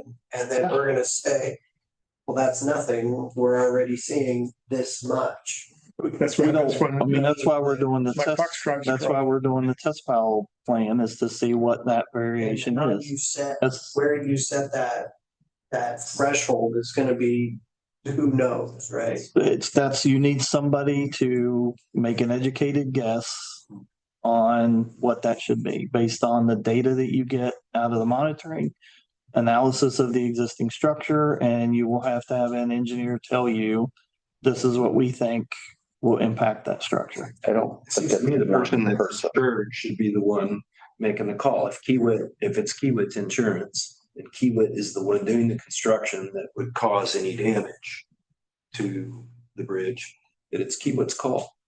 We would have to have that conversation with Kiewit to see if they were willing to take on that. Everyone else is going to do what I'm hearing here. Everyone is going to cut back the risk. They're going to want a risk margin this big. And frankly, I would not give anybody that opportunity. The person that bought the insurance to cover the risk. Right now, we don't have a contract with Kiewit for construction. Mm-hmm. Typically, when Kiewit's in construction, they accept that liability. But I think we discussed that. We're asking Kiewit to activate its insurance and do a test file program. So I think all of these points are valid. And from any one perspective, that's a valid approach. The reality is we have a lot of entities involved, and it's all in our best interest to not have anything happen to that bridge.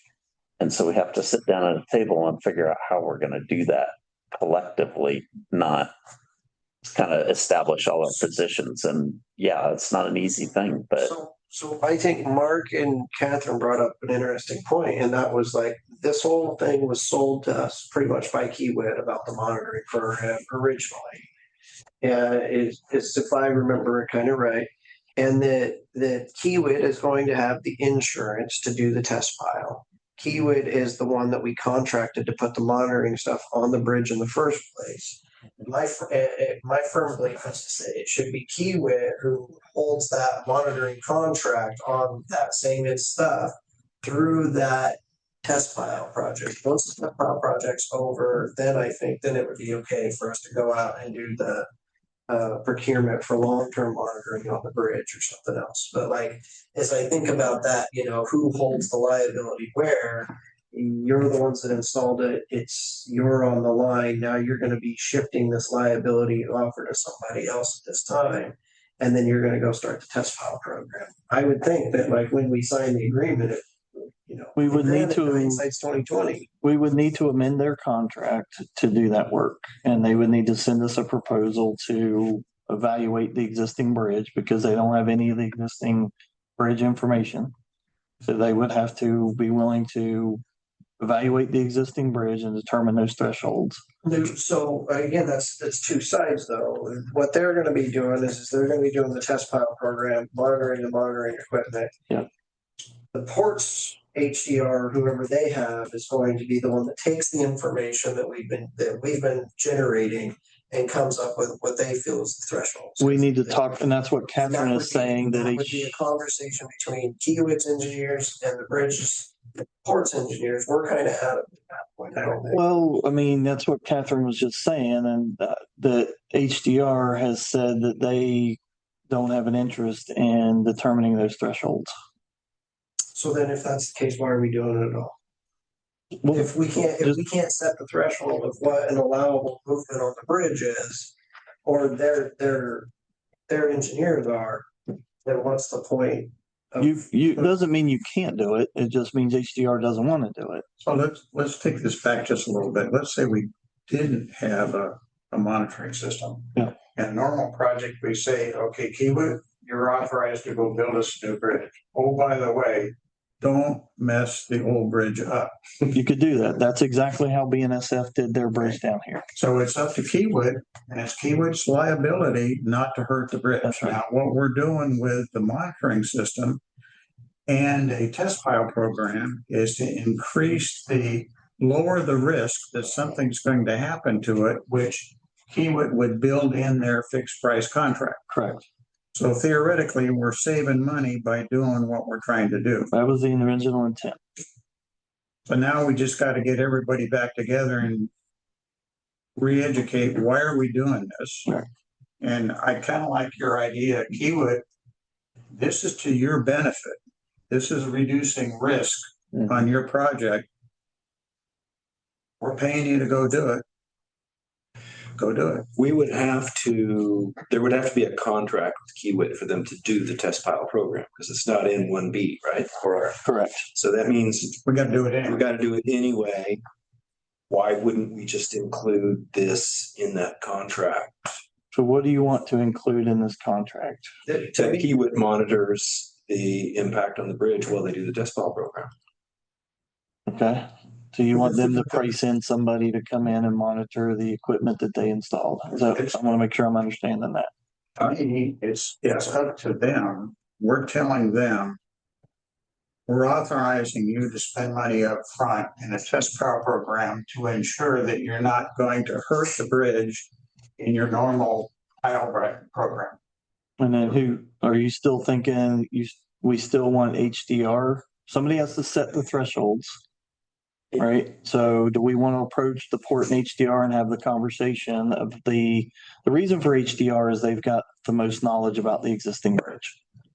And they may not want to do that, but they certainly need to be at the table while we're discussing that. So Yes. I guess we have $100,000 left in the account from phase 1A. Yes. We have a current contract in place to put the darn things up. Yes. We have $100,000 left. I would rather spend the $100,000 to let Kiewit continue managing that through the course of the test pile project than to spend that $100,000 having Kiewit train somebody new to then manage to then monitor it. To me, it would make sense to just have them and do a contract extension through that time frame. That's what would make the most amount of sense, and that's how I would burn the 100,000. We can do that. We need to sit down and put a proposal together of what you expect them to do during that. Make sure that they can deliver up to the expectation. I think you make it a performance contract, and the reason why you're doing it is to make sure that as you're doing your test pile program, you're not adversely affecting the current bridge. However you do it, not my problem. James, you going to weigh in on any of this, or are you just listening? I was just listening. I mean, from Kiewit's point of view and what we are normally, how normally this happens is an owner of a bridge will say that, we can hammer in pile next to it and go up to a certain threshold of vibration or movement on the bridge. And it'd be part of our contract to monitor that, or sometimes an owner would have somebody else install monitoring equipment. And they'd say you can go up to this level of vibration and that's it. And so, I mean, to go back, and this whole process is really to help avoid and manage risk in the construction phase. And that's why we wanted to get out there the season before and see if we had any sort of issue with the bridge.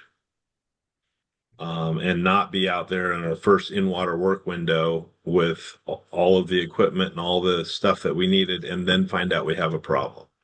So this is really for, you can say it's for Kiewit's benefit, but it's also the authority's benefit to manage risk.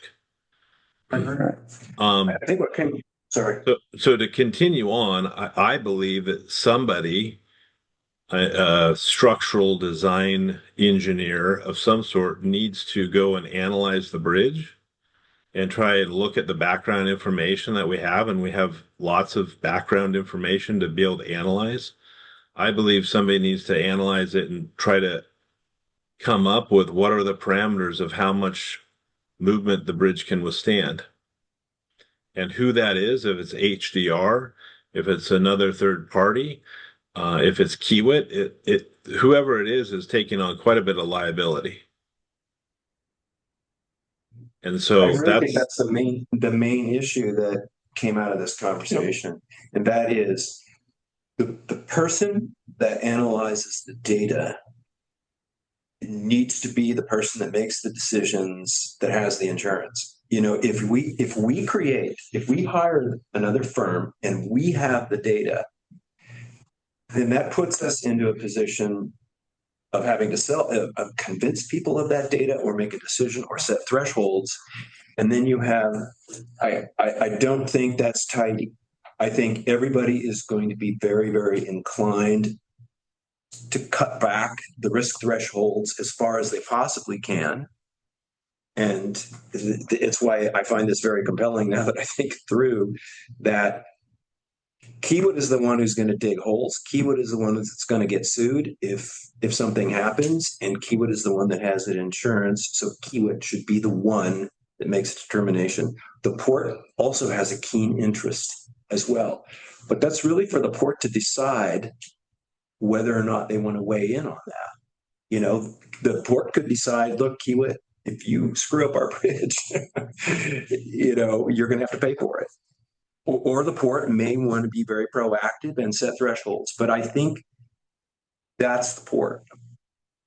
But I think if we involve any other parties, including ourselves, in that decision, we're just going to lower the thresholds, the risk thresholds down so low that we may well face an unnecessary halt to construction. Well, I would say that if we're involved, likely the threshold would be a little bit higher because we want to see a bridge get built. The port's going to want a low threshold. Kiewit's probably going to want the safest, lowest threshold, right? Because they don't want the risk. The real thing is when we start pounding it in, wherever you set those thresholds could kill the entire project. We could have full funding and it could kill the entire project. Or what you'd have to do is you just shut the bridge down for the course of the duration of the construction. And to me, that's what you're really talking about. Does the bridge get shut down for 4 years or not? And someone has to pick that number. I think what you said is very true, but we don't have insurance to set those thresholds. We don't have insurance to tell Kiewit, no, your threshold's here. We want you to work here. Kiewit would say, fine, you pay for the insurance between those 2 points. I think I don't know that we would have. I don't know that we could set those thresholds. Is the bridge going to have to shut down while they start their pile driving? We have talked about that as far as just mitigation, that when we do the test pile program, until we see how things react, that we would shut it down during the test pile driving. If we go out there and do the test pile program and there's absolutely no movement observed at all, then we may not have a concern at all. Anywhere in between there could be what you just said, that we got to shut it down every time we drive a pile, to, we don't have to shut down at all.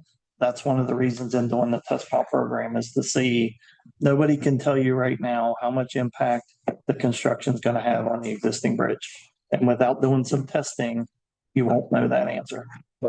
I guess to bring it back, the real question is do we put this out for a full procurement or do we do a contract extension amendment on the current contract to use the money to get us through the test pilot program? Yeah, and I want to be clear that Kiewit's not going to do all of this for $100,000. They're not going to monitor the thing that they put up, and they're not going to be able to. James, I'm not going to speak for you. You answer whether you want to do all that for $100,000. Yeah, but I mean, the $100,000 is, set that aside for a second. Like that's the amount of budget we have left in phase 1A. And so what we're talking about doing here is managing and keeping the equipment that is out there. What's the right word? You keep it up and running, keep it, if a battery goes out, the light bulb turns off, we go out and maintain it. Is maintaining that system. Right now, Kiewit doesn't have a contract or any scope to go and do an analysis of any of the data. The scope. Talking about the analysis of the data, it's just the maintenance of it. Mm-hmm. Right. It's the maintenance of it. That's our contract right now. So maybe if this has been a great discussion, and I think we've got some fresh perspectives on the whole idea. I still think we have one party missing at the table, and that's the board. And we should really, before we do anything, I think we ought to sit down, have a discussion with Kiewit, ourselves, and the board to really kind of spin these all through all of our three filters, and then see if we can come back and come up with something. But did you say that was scheduled? Because I asked the same question a while back. Yeah, we haven't got a date and time yet. I can work with Amanda and Kevin and get something scheduled. And I think it would be. I need to know how many commissioners want to be involved, because if we have more than three of you, then it needs to be a workshop. I would like to be involved. So I would also suggest that this is the right time to talk about the insurance piece as well. And it's kind of all of them. We're monitoring its insurance, and it's the test file program. It's all three of those elements and how they come together and how we're going to deal with them, because it's not any one element of us that's going to do it. This is a board meeting, and it should have all, like, if we had this many questions, it should have all been pushed off to a committee. And to me, this is all engineering and two of the engineering committees. So let's send it to the engineering committee and push it off for decision. Your recommendation come back. They can't make a decision. Or do we need to come back, or can we just go to? The committee cannot make a decision. You can definitely go have the conversation with the board and see what they're with recommendations. Recommendation back to us. So we don't need to actually vote on that. I think we're just going to table that one and move on. The next one, the tolling concepts of operations. I would like to go through the presentation first. And have them do the presentation, and then at the end of the presentation, if you all feel like you've got enough information to adopt or approve the ConOps, then we can move forward with that. If you have questions or think it needs to be postponed, then you can make that decision, but would like to go through the presentation first. That's okay. All right, Teresa, Kevin, Carrie. All right, how's it going? I'm gonna go ahead and try to share. I want to make sure y'all can see. Well, that's strange. There we go. Can you see that? Yep. Yes. Yep. Okay. So my name is Kevin Byers. I'm with HRWSBA. I've been working hard the last half year plus on developing the tolling concept of operations with assistance from obviously Carrie Witt and Teresa Weeks, who's on the call as well. So last Thursday, I sent out an email to all the commissioners with the final version of the tolling concept of operations. Hopefully you received that. Mr. Fox, thank you for sending back some initial comments received. So I'm glad it got through. What we're going to do here today is talk very high level about what the concept of operation discusses and basically make it clear what the document's purpose is, and we'll go into more detail about what it is not and how the future procurement elements will go into the great details of the toll program. So this tolling concept of operation in general describes how the new toll bridge, the toll system on the new toll bridge will operate. It does not have any bearing on the current operations of the existing toll system on the existing bridge. This project does have impacts to the existing system, so the concept of operation does talk about that a bit, but no impacts to the actual operations itself. So this document also defines how the new toll system will operate, and with the goals of operating efficiently, being accurate, and also customer friendly. This also outlines the key operating decisions and assumptions. We've picked up some of the decisions made prior to development of the concept of operations and incorporated that. And there's a couple slides later on that goes into the high-level assumptions that are included in the concept of operations. But the key thing I want to make clear here is that this document is basically the framework. It's the base. We build upon this. So there will be future decisions such as procurement, who's going to do what specifically do we want it to do. But this is establishing a concept of how the toll system is going to work. So the next steps, as Michael just mentioned, is for y'all to review and hopefully approve. So before I turn it over to Teresa, this is the table of contents of the actual tolling ConOps. It provides a lot of background and gives a lot of good definitions. The tolling world has its kind of own language for a lot of things. So if you hear an acronym or anything that we say that doesn't make sense, there's the first couple pages does have good definitions on it. It goes over the background, what we want the new system to do as far as system descriptions, how the customer service elements are going to play out, talks about rating and billing, different roles and responsibility, including a RACI chart. It goes over some operational environmental elements as well as scenarios, talks about some high-level performance measures, and then actually at the end of the document, it talks more about a strategy from transitioning from the existing toll system to the new toll system. So with that, I'll turn it over to Teresa. Hi, everybody. Can you hear me all right? Yep. Okay, great. So this slide walks through some of the current assumptions regarding toll policies. And as Kevin mentioned, these are pretty basic. So the registered owner of the vehicles crossing the bridge are immediately liable for the payment of tolls. So what this means is that the bridge authority will assess tolls. And then you'll have the ability to offer discounts or exemptions. So as Kevin discussed, we'll be going through some procurement planning and some detailed scope of work and requirements development as we work through the procurements for these various different systems. And at that time, we will dig more into the types of discounts and exemptions you'll offer. But for now, we know that there will be some discounts and exceptions that will be offered and that the system will be able to accommodate. Toll rates. So this document does not set out what the toll rates will be, but what it does do is set out that toll rates will be set and adjusted during operations, and that the basis for toll rate setting, it's a board decision. The tolls will cover expenses and other needs that are identified by the bridge authority. And the tolls will be set transparently as part of the budgeting process. And again, this document is just the framework for that toll setting. Kevin, if you could move to the next slide.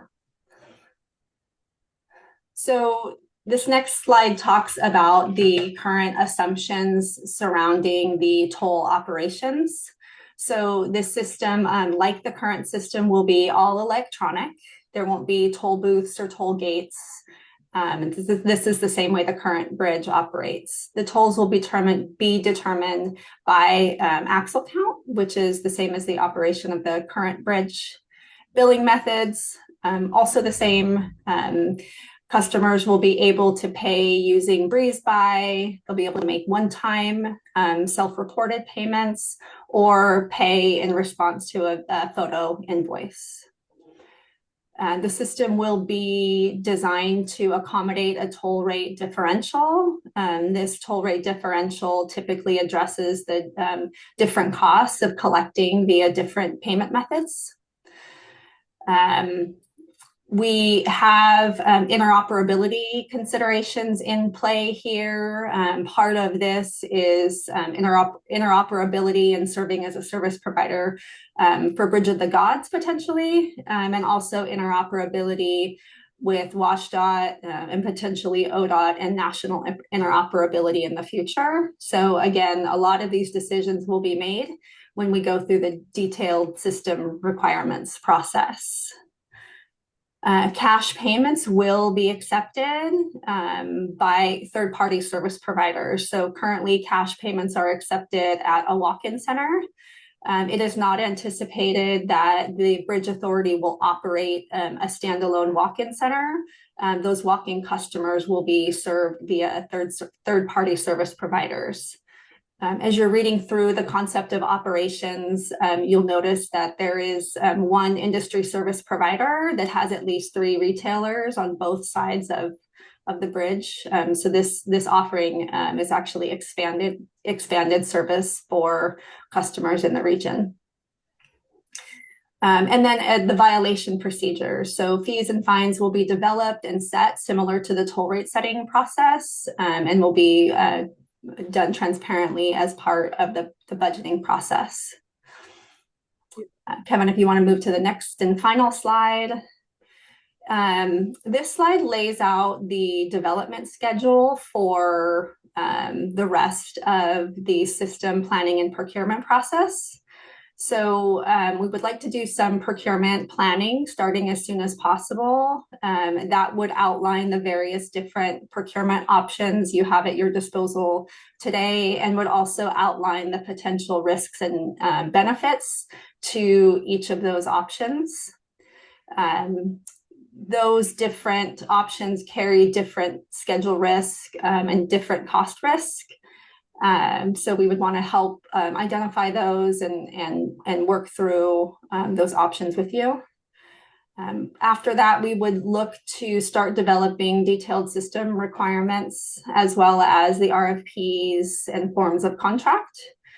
Once those are done, going through a procurement process and vendor selection, followed by back office and roadside system implementation. So you'll see, particularly as we get to the implementation timelines, that they are very, very wide timelines. So when we talk about a back office system implementation, 6 months would have you largely accepting a currently operating system with not much room to make changes, whereas the 24-month longer lead time option would allow you to have a customized system with more configurability, sort of a traditional procurement approach that we see in the tolling space.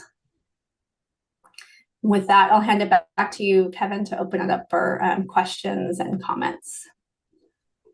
Yeah, so appreciate you all inviting us to this meeting to give our little spiel. So yeah, if there's any questions, we can field some now. I know we're running a little short on time.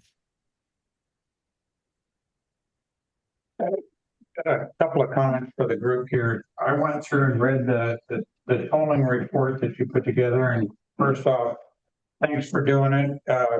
It was a really good document, I thought. There's a number of hidden things in there that we're going to have to decide upon as a commission.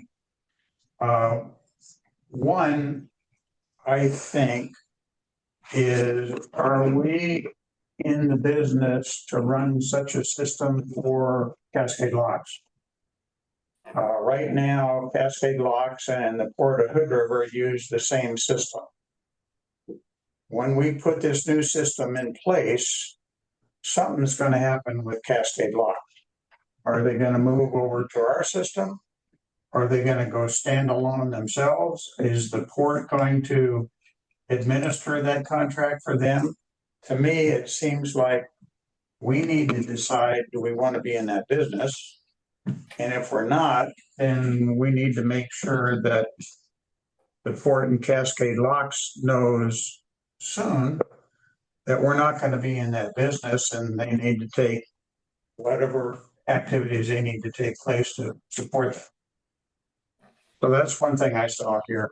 I think the other one is maybe more definition. I see this as kind of a scope of services document you're going to put together for this contract. And I think you're going to probably put some more meat on the bones as far as requirements.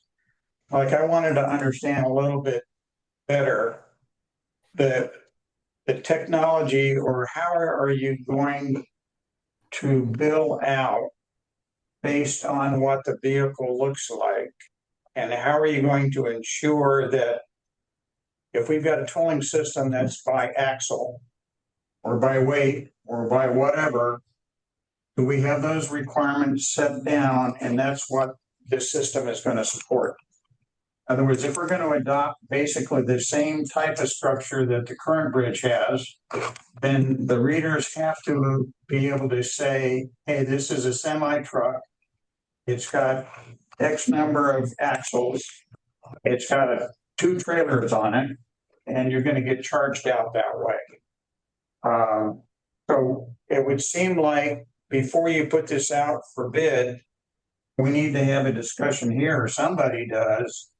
Are we going to take the same tolling approach as the current bridge, or do we want to do something different? The second piece to it, which kind of ties into it, is on the concept of discounts. Have we thought through all of the different types of discount capability we want the system to be able to have? And we're ready to address that with our community.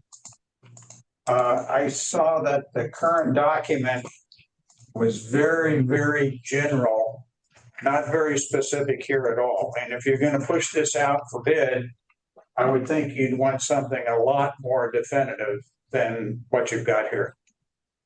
The last one that I had kind of surprised me. I didn't realize it, and maybe it's okay.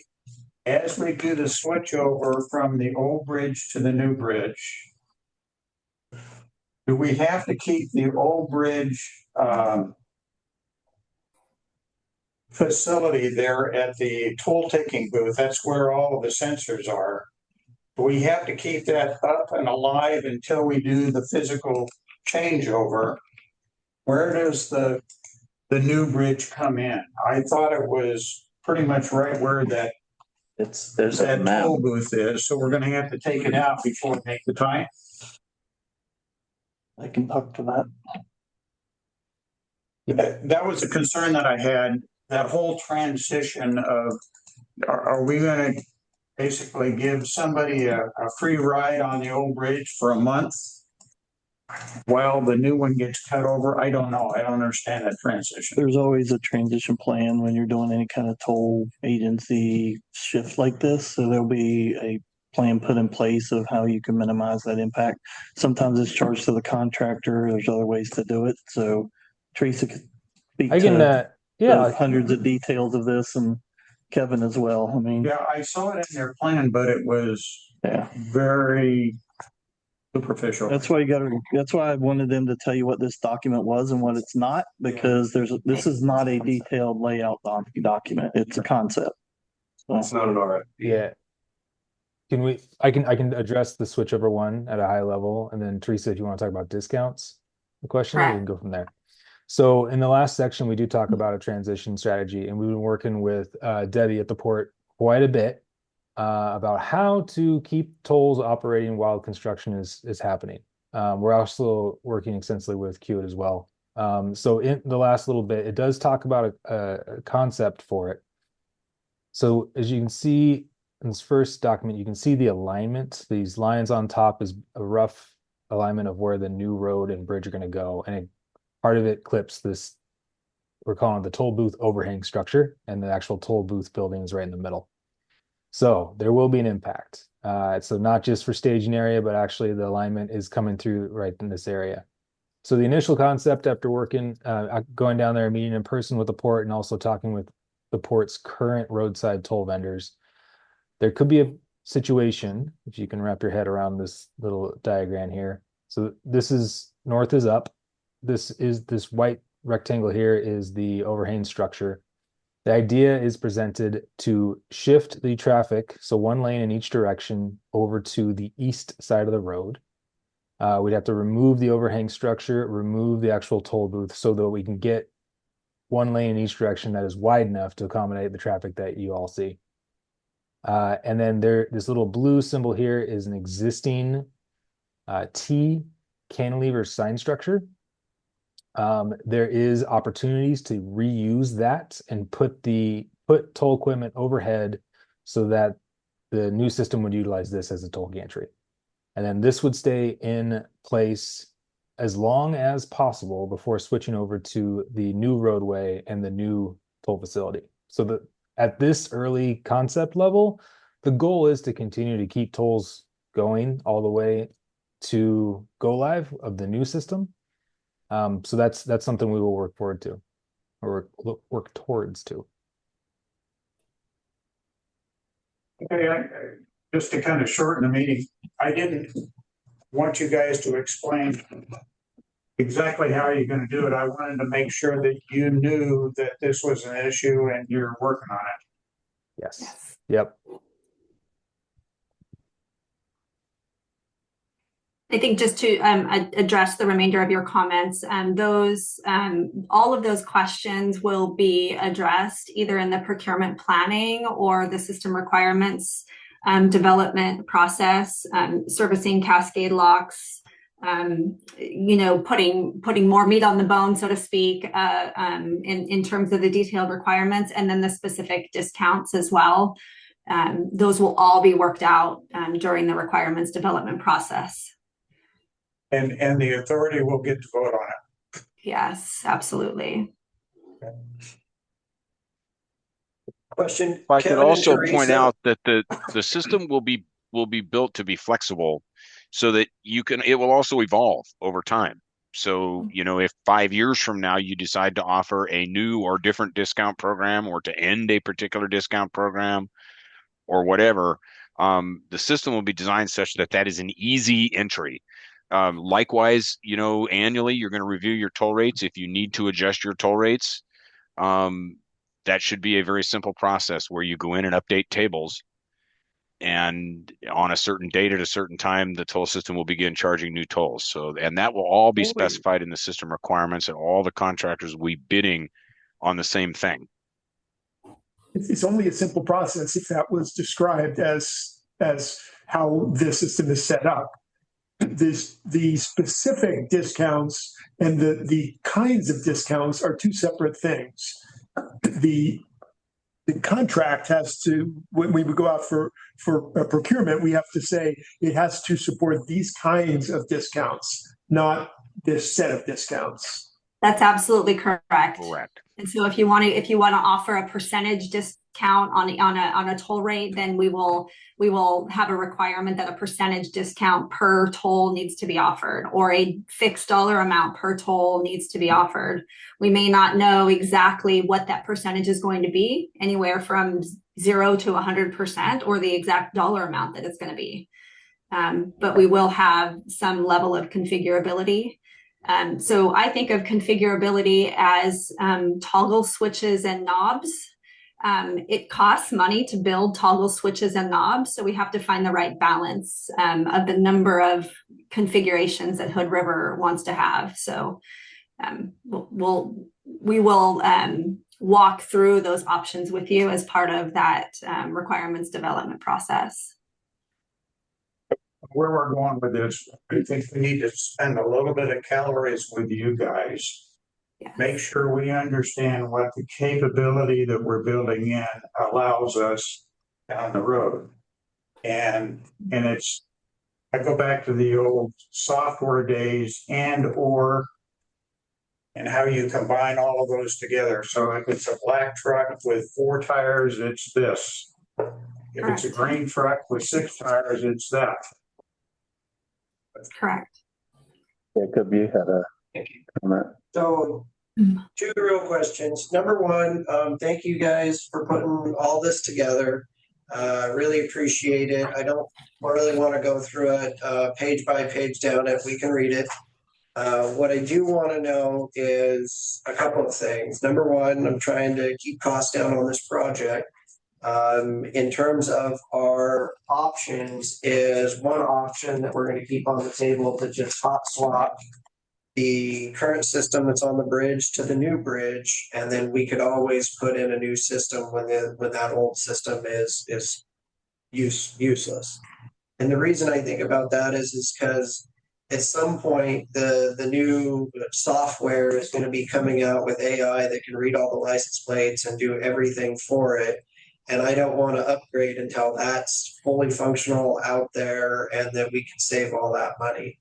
And so if we have to use the old system for 5 years until that really comes on board, I think that's a simple decision that we can make sooner rather than later and save a whole lot of time, effort, and money.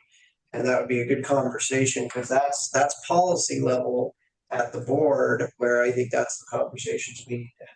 I think Debbie can advise us on that. And I thought that I seem to remember Debbie gave us some pretty strong encouragement to go our own way. Some misheard that.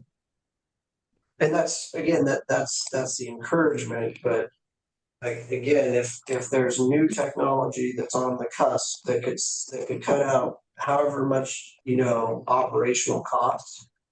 So if I could jump in here really quickly, I don't want to make it sound, so the port would actually, I think, now, okay, I need to back up a moment. I don't want to speak on behalf of the commission.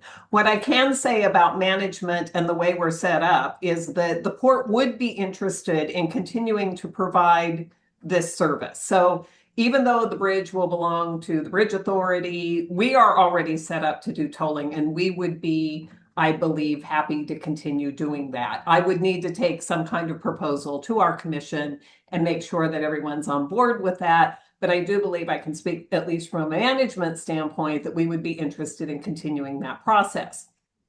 That said, what you are going to have is new equipment, because one of the things that really became clear as we were going through all of this and working with Kevin and Teresa, which I greatly appreciated just from a personal learning standpoint, is that and it makes perfect sense. Our old bridge, right, was retrofitted for all of this. So the fact that we have loops in the ground and we have cameras that take pictures and all of that, that was done obviously nearly 100 years after the bridge was built, because that only started in the mid-teens. And so I think it was around 2016 that we went to the breeze-by system. So we've only been doing that for about 10 years. That said, so we have this equipment that we made work, and I think everyone's done a really good job with that. You're going to have brand new equipment, and we can certainly use it with the existing back office system. We can figure out a way to make all of that work. But I think that, and in addition to that, there's also the question of what that means as far as procurement goes. Because our bridge is turning into a federalized bridge, I believe, over time, but your bridge is federalized right from day one. And so every contract that you do is going to have to meet federal requirements. And so there's also that question. So there's a number of questions about moving forward with the current system. But I do think you should keep that on the table for now, because I do think personally that that's your least cost option out there. But there's a lot of questions then that go along with that if that is something that you choose to do. Maybe, when you talked, I thought that you made it pretty clear that your current software vendor is not someone we can depend on for a long-term Oh, solution. no. If you took that away from my comment, that would be incorrect. Our current vendor actually, so our current vendor is kind of interesting very quickly here because I know we're running out of time. The port was their original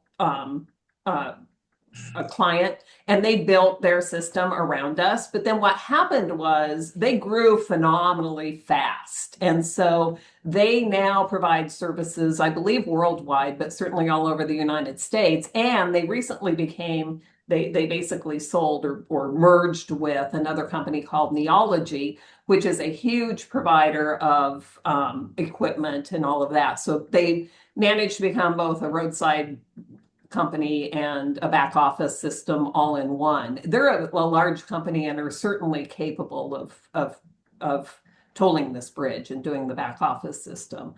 I don't know if they're the one, if you went out for procurement, I don't know that they're the one that you would choose. Because obviously we don't know yet what the requirements are going to be, but they are capable of tolling this bridge, of doing the back office system. At least, and especially if you continue with a process that looks similar to what we're doing today. Doesn't have to be the same, but something that's similar. I think, Debbie, you make some really good points, and that is one of the reasons that we would like to start on a procurement planning effort as soon as possible to sort through these various options, to weigh the options against the bridge authority's objectives, and to figure out what's actually possible. Go ahead, Jacob. Thank you, sir. Debbie, I have a question for you then. If we are going to use the 2 eastbound lanes and we're going to use that for tolling, that means we have the 2 westbound lanes that we could then use and move over to the new bridge potentially. And we could continue using your software and your system and not have to go through a procurement other than potentially to contract with you guys to manage that system. Is that a possibility that the equipment you currently have could work? Because the last numbers I saw was that our tolling system and con outs and everything was going to cost about $20 million. So I'm actually going to let Kevin answer that because it's my understanding that the point of tolling is going to move. And I believe that so what they're going to do during construction is indeed keep those 2 eastbound lanes operating and take the 2 westbound lanes and use that for construction, and ultimately the bridge will go off that direction. I don't believe that the roadside equipment will work once you go into the new bridge. And Kevin, I may be putting you on the spot, and I apologize for that. But I think that it won't work for the new, once the traffic veers off, right? So it's going to have to veer off and go slightly west. I don't believe that the roadside equipment will work for that. Are you saying, the scheme that you saw, the scheme that you saw is a temporary interim solution during construction. So you have the existing solution today, then you have this interim solution that will take place for 2 or 3 years during construction. And then you'll have the new toll point that'll be at a completely different location that we didn't talk about. It wasn't on that drawing that Kevin showed you, but there's going to be a gantry that is to the north of what you were looking at in those drawings. And that will be your permanent tolling location for the new bridge. So there's really 3 kind of conditions between today and the new bridge. And I'll let Kevin answer this question because he knows the equipment, but my guess is that the equipment that you will need on the new bridge is not the same equipment that exists today. It is not. Will provide similar functionality, but as Debbie mentioned, the equipment that's out there today is old. So anything that would be installed would have to be new. The one thing to point out, where we're assuming the new toll point is away from the current toll booth area. So that enables the new toll system to be installed and tested prior to the bridge being opened, and allows the temporary toll point to continue to operate. So yeah, I'm not sure how deep into the weeds we want to get on this during this call, but I'd be happy Probably not very far, but I think we have some more questions here, Kevin. My second question, I'm going to offer a way to close this satisfactorily. I think all of these are good points. And as one of the commissioners that sits on the working group, I could add 3 more that you might also find interesting. I think it's important to just clarify, this is just a planning document. This planning document does not say we are going to procure, or it just says we're going to do it. And there is mechanisms in place. There's a working group that meets once a week. I think all these are excellent points. I think there's some really important pieces in here. But I think that if I understand correctly, correct me if I'm wrong, we're being asked to approve a planning document that just kind of lays out in broad strokes. These are the things we are trying to define. That if we need to, as a commission, then we maybe need to get more structured or more detailed about our engagement with the working committee if we so desire. But this planning document is not asking us to settle any of these issues now, and it is not proposing a one specific. Am I wrong about this? Well, that's well put. Okay. And you will dive into these issues in greater detail during the system requirements. So today we're just saying the system will accommodate discounts and exemptions. The next step is what discounts and exemptions and how much. And what and when, system. and for whom. Yes. And what system, right? So is your roadside system going to do it? Is your back office system going to do it? Is it going to be the current back office system? Is it going to be a new back office system? The procurement planning and the scope of work and requirements will address all of that. As a concept, I think this is great. The one piece, and maybe I didn't scratch quite deep enough, is the Washington pay-as-you-go system. Is what does that system do, and what similarities should we have to that if we choose that type of system? It seems usually Washington State. That's interoperability. Yeah. That's interoperability. Yeah. Well, you're talking good to go, or just using that system.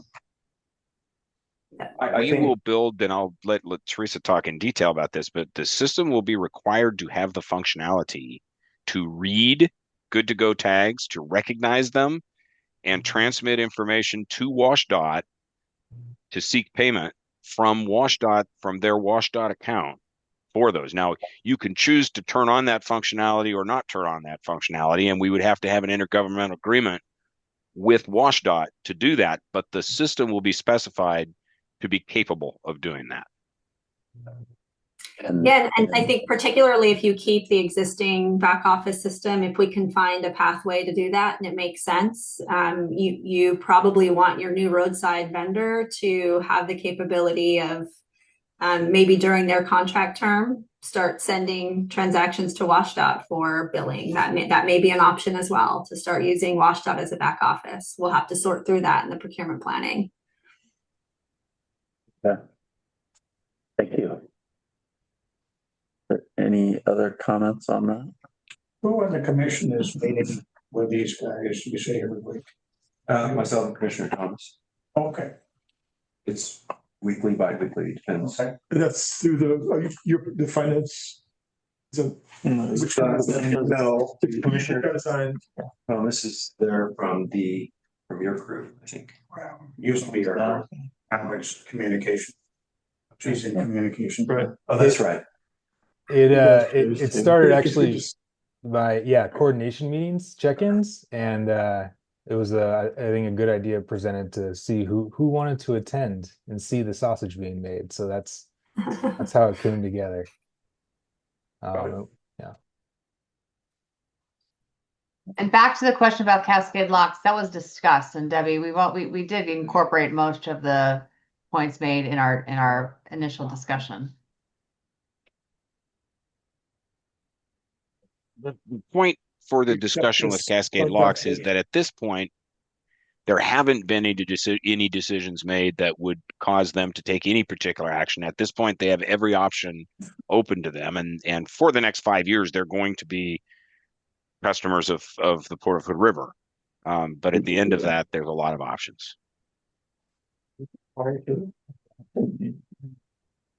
You guys need to accept it as your concept of operation so they can move to the next step. Otherwise, they need some direction from you.